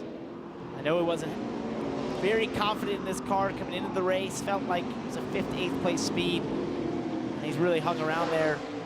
But I don't think, even here, getting into 3rd, how much he'll have for those leaders. But if we were to get a restart, you never know. It's a good position to be in. 10 to go now, 5 seconds behind the leader, Austin Cindric, who has been on a tear this weekend. If you weren't around for qualifying earlier today, won the pole position by nearly 3/10 of a second, did Cindric, which is a lot anywhere. And he showed that the 22 was going to be strong all day long. A little lock up there from Reddick into 1. I think this really shows you also how good AJ is on road courses. Oh, as he makes a block on Tyler Reddick, trying to hold him off here in a car that, you know, he knows what he needs and what he wants in that car. And it's not doing the right things as Jack Hawksworth does a little trimming of the grass out here off of turn 1. Hawksworth was running 9th, shooting for a top 10 in his first ever stock car race. It's going to send him back a bit. Now he has grass on the grill. That could send him to pit road. And on the brake ducts there. That's one of the big problems there. That will heat up everything very quickly. Back to Allmendinger, you know, one of the things, though, that impresses me is it takes a guy of his caliber to then take a car like that and get it to third, and to be in the conversation of saying, hey, if we were to get a caution here, we're in a position to win this race, because he can kind of put some things on his back, really use his road course experience, everything he knows how to do so well at these racetracks. That if you give him a car that's one of the best, he'll go and dominate like he did in 2013. But if you give him a car that's just even within the ballpark, he's going to find a way to get you a solid finish in the top 3 out. All right, let's take a look at today's Toyota driver update. While we watch these Chevys duke it out. You can see what Christopher Bell is doing. Brandon Jones, his teammate, in 11th. And then Tommy Joe Martin's impressive run for him today, driving now for Carl Long and MBM. He at one point was just outside the top 10. That's a great run for Tommy Joe Martins. I know he loves road course racing, really looks forward to him. He knows it's a bit of an equalizer in terms of equipment. If you can just stay on the racetrack and keep it clean, you can get a good finish on these racetracks. And he's doing a great job at today. Learned everything he knows from Kyle Petty at Watkins Glen. That was funny watching those two. That was fantastic. Tommy Joe was the passenger with Kyle for our Toyota ride around before the race happened, and he was a great passenger. Said it was a bucket list item for him. He really had a good time. He was a big Kyle Petty fan growing up. Yeah, he had a die-cast, I believe, and all sorts of Kyle Petty memorabilia. And the only thing he didn't do was bring it to get it signed. Yeah, that's in the future. Rookie mistake there. Yeah. He'll learn. I think that's in the future. We appreciate Tommy Joe having some fun with us, and we are impressed with what he's doing today.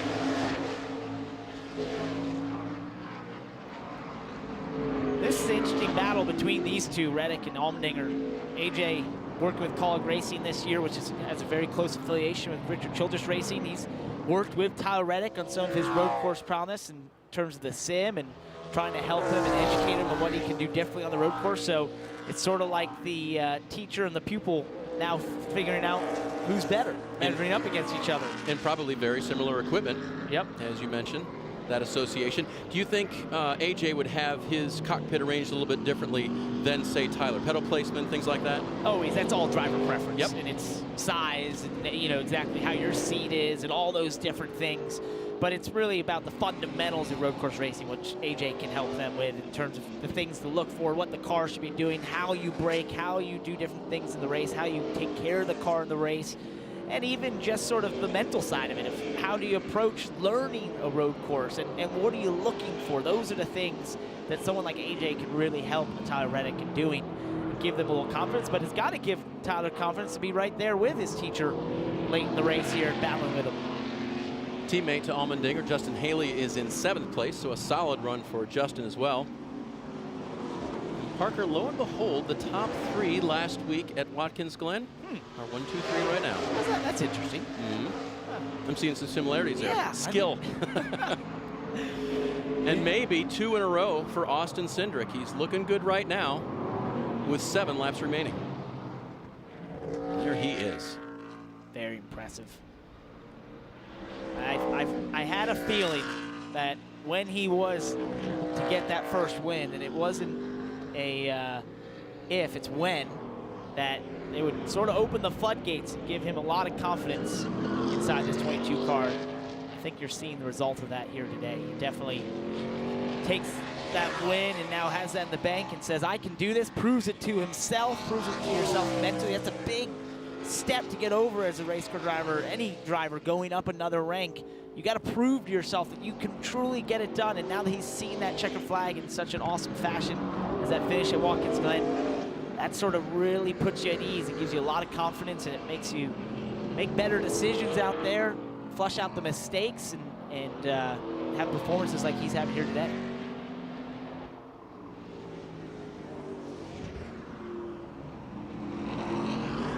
Austin Cindric continuing to lead here at Mid-Ohio. Don't forget, tomorrow afternoon from Michigan, the Cup Series will be heading toward the playoffs. And you'll be able to see that race on NBCSN as well, as they put on a good show on the 2-mile high bank double. That makes me think of Cindric here. Yes, this is his specialty. Now he's got a variety of tracks, Parker, where he takes that confidence and this winning ability. Maybe not his specialty skills yet, but it has to add to his abilities there. No doubt.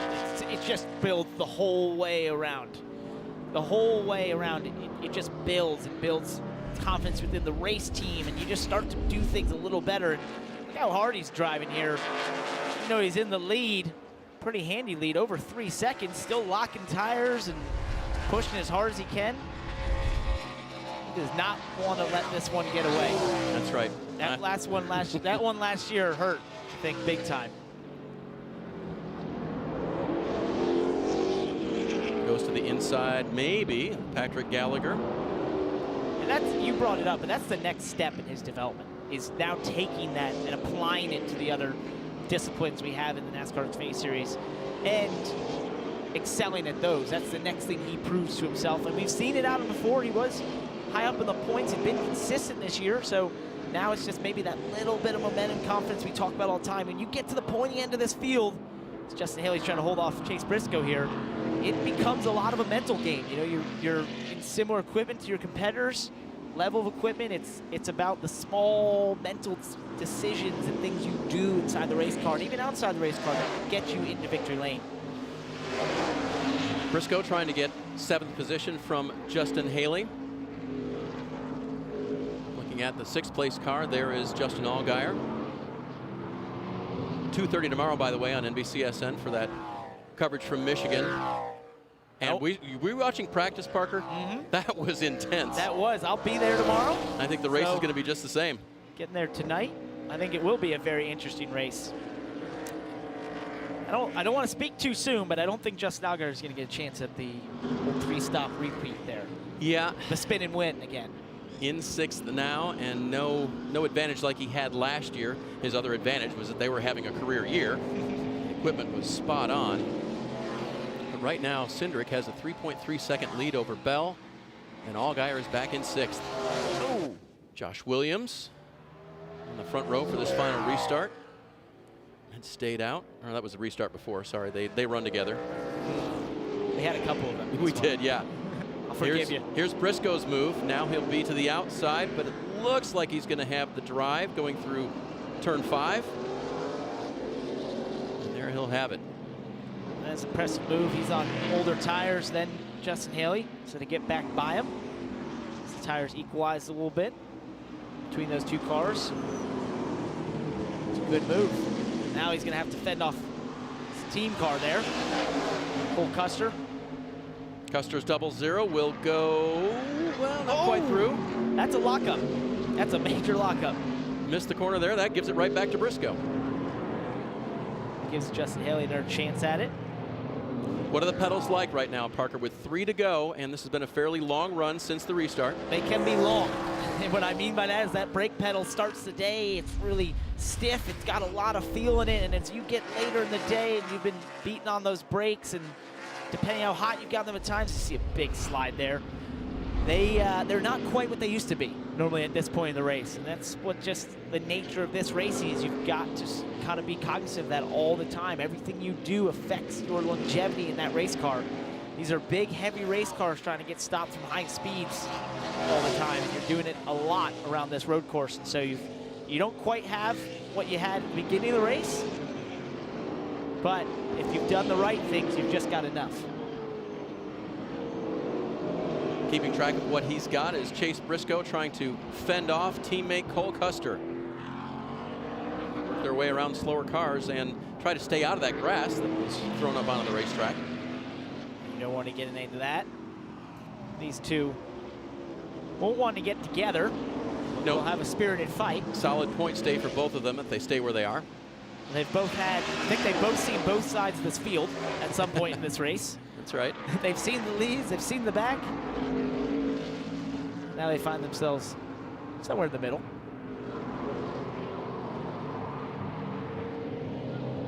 Cole real close here, but it's all about being close in the right places. Gets a good run out of the final turn there into turn 1. If he can match that sort of run, he might be able to look for an out-braking move into turn 2, and if not there, set it up from down the backstretch into turn 4.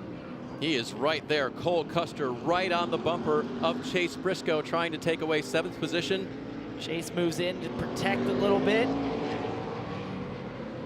Oh, looks like he's got a good run here.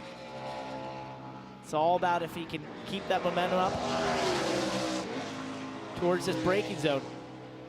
He's going to duck out a little too far back.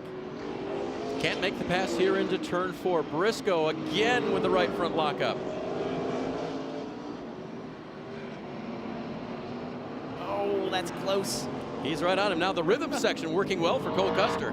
It is. He's been very strong through here. Just that one corner he missed a couple laps ago. See if he can get it right here. Briscoe saying, I've got the pace to make this last. He's got a little newer tires, but meanwhile, for this guy, it is white flag, 1 lap to go, presented by Credit One Bank. And for Austin Cindric, he has talked about how special this would be. Oh, these two still go down to the checkered. Oh. And a great exit there by Chase Briscoe. Can he keep that distance? Yeah, Cole caught the curb a little bit. Got unsettled. He's going to have to make up a lot of distance if he's want to get back to his teammate and try to make a run out of him. Meanwhile, top picture, that blue 22, Team Penske, so successful here over the years in whatever discipline they employ. Austin Cindric, the 21-year-old who was born just an hour south from here, grew up in Morrisville, North Carolina, and had joined Team Penske part-time last year and full-time this year, Parker. It's been a turnaround season for him. No doubt. And one thing I noticed on that race car, even all the times that he was forced to be mid-pack, back in a lot of cars, and a lot of cars getting to the front that really didn't belong there at times, there's not a mark on that race car. This is an impeccable day for Austin Cindric. Really, truly an incredible performance by him in that 22 team. A road course racer who knows how to take care of the equipment, knows how to make it fast when he needs to, and knows how to bring it home at his home racetrack. Austin Cindric is going to get the biggest win of his life at Mid-Ohio.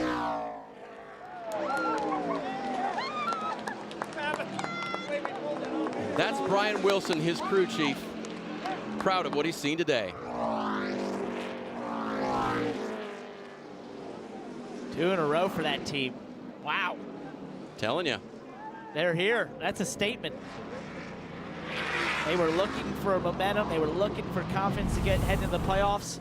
I think they've found it. A couple of weeks ago, Dale Jarrett and I brought up the idea of show me you're the 4th to the big 3.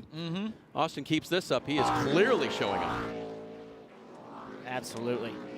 You see his mom, Megan, up there on the pit box. She'll join the celebrations there. And Christopher Bell saying, you know what, bud? Just didn't have anything for you today. Congrats. You earned that one. Dylan is caught up with crew chief Brian Wilson. Man, and what a sweet feeling of relief this must be, just after the disappointment of last year, to come back here and have another car as strong as that one was. How satisfying is this for you? Yeah, for both me and Austin, it's really, really satisfying. You know, we learned a lot from last year. That led to us taking tires last week. That led to us taking tires this week again. So Austin just did an incredible job right there. How about that pass down in the keyhole? He did a great job. He's really talented. So we're just, yeah, definitely relieved. That was awesome. And let's get Megan in here and ask her. You didn't want to talk to us last week in Victory Lane, but I'm going to grab you now because I know this place and this race is so important to Austin and to your entire family. How cool is this to see him win here finally? It's a really big deal. No, I know how badly he wanted to win here, so it's pretty special. He's finished second here a lot, so winning here is pretty special. Go enjoy this one. Congratulations. Thank you. Austin Cindric headed to Victory Lane, guys. That's a big moment, Dylan. Thanks for cornering Megan there and making sure we heard from her. And she's a big part of his life. You know, it's kind of the way that it works sometimes. Tim Cindric busy with the organization in Michigan this weekend and elsewhere. And Mom is the one who's been watching over this young man's career pretty much since he got it started. You will find, if he's racing, you will find her there. She's a very big supporter. You see a lot of race car drivers, but she loves being at the races and watching him excel like this. NASCAR doing some quick checks of lug nuts to be secured on all these cars. Don't want any post-race penalties coming through, and that will leave Burnout City to this driver. He's already on pit lane, though. He has to go back out there, Parker. Yeah, he'd have to get back on the track. And this one, we might have to bring up what happened at Watkins Glen. Oh, that's right. Yeah, no, he blew the clutch out. We're getting ready to do his burnout last week. or when he began his burnout last week, and I think he's going to have to go straight to victory lane, so we'll have to save the burnout for his 3rd career win. How's that? We'll head to break. When we come back, we'll talk to Austin Cindric, today's winner, and some of the other top finishers from Mid-Ohio.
Good look at victory lane there. Austin Cindric's 22 is in there. It was last week as well. Got the monkey off his back. Parker, how did he do this? Oh, this was a great battle between A.J. Allmendinger and Austin Cindric. They used the bumpers, but they did it respectfully. Down in the carousel, he makes the move and is able to get back by A.J. and eventually go on to win. Nice little screechy start to a burnout down in turn 1, and then the congrats with the team that got him here. This is today working his way back up through the field. This is how he made the pass on second with Christopher Bell. Christopher kind of handed to him, just went a little wide the braking zone, but this is an incredible move. Around the outside of turn 2, he gets to the outside of Chase Briscoe, doesn't allow him to have a run, and is able to drive off that corner down the long back straightaway and take the lead. Very impressive. You heard how impressed his crew chief was at that move. And Dylan, he'll be a very happy winner again. And rightfully so. His grandpa on his mom's side used to own this racetrack, and now finally Austin Cindric is a winner at Mid-Ohio. Careful, Dylan. We missed all the water, so we stayed dry. Man, and I'll let you get your helmet off, but I knew how much this place means to you. You compared it to winning at Indianapolis for you, given your history here, and you did it. You won one at Mid-Ohio. Congratulations. Man, it feels so good. I mean, if I may not be, oh yeah, sorry. There we go. That's good TV right there. Yeah. Oh man, you're lighter than Rutledge. I know. No, this is awesome for PPG. This is an important event for those guys. Thank you for Ford Performance. Everyone in the shop. These guys are the best. Thank you for bringing me a great car again this year and having so much fun. Hell of a job to Christopher Bell. He did a great job keeping me honest all day, and man, it feels good. 2 in a row. And that's what I want to ask about. Having that first one in the bag, it's a different race, a different track, but just knowing how to win a race, did that play a part at all in today just from a confidence standpoint? Yeah, no doubt. It's great to come to an event. I mean, these guys have some swagger coming back to the shop. 2 in a row, going for 3 at Bristol. I'll probably go crazy if I win there. I got a little work to do to figure that place out, but should be a lot of fun. This is great momentum for our group. Enjoy it. Thanks, Dylan. Austin Cindric, winner and redemption at Mid-Ohio. And Christopher Bell also very strong, and you keep telling everyone you're not a road course racer. You don't finish second in back-to-back races without having some skill. I know you got a good car, but I think you're really starting to figure this out. I don't know about that, but I do know we're going to Bristol next week, and I can't wait. So just really thankful to be able to drive for this Ream group. They bring really, really fast supers to the racetrack every single time, and they make me look good, that's for sure. Looking at your car here, what was the full contact like today? And I think there was a lot of that, which is always the case on these road courses. How hairy was it at times?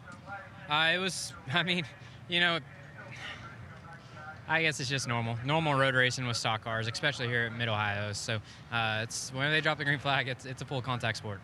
You maintain your playoff points lead. Is that part of the thought today? Is that get out of this, get back to the things you're more comfortable with, and you still are in charge? Yeah, absolutely. You know, the last 2 weeks have been really great for us point-wise, and Road course racing is obviously not my strong suit. So to get out of there and maintain points is good for us.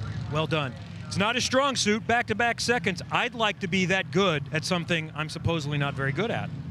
Second at Kentucky, win at New Hampshire, second at Iowa, second at Watkins Glen, second at the Mid-Ohio Sports Car Course. He's got a great run going. By the way, the hug on Rutledge, this was the one that maybe Austin almost threw his back out on. It's becoming his signature. I was going to say, you have to pick his signature celebration that you can stay with. Unfortunate for any of the pit reporters that now venture into the victory lane after Austin Cindric wins. Tread lightly. Hey, Dylan. I'm still recovering from that. I'm not really sure. I was not expecting that, but hopefully it looked good on TV. Third for A.J. Allmendinger today. Some adversity to overcome. How would you just kind of sum up and evaluate a third today? That's all I had. That's probably better than what we should have been compared to the speed that we had. You know, we just kind of fought it all weekend. I knew we weren't going to be perfect in the race.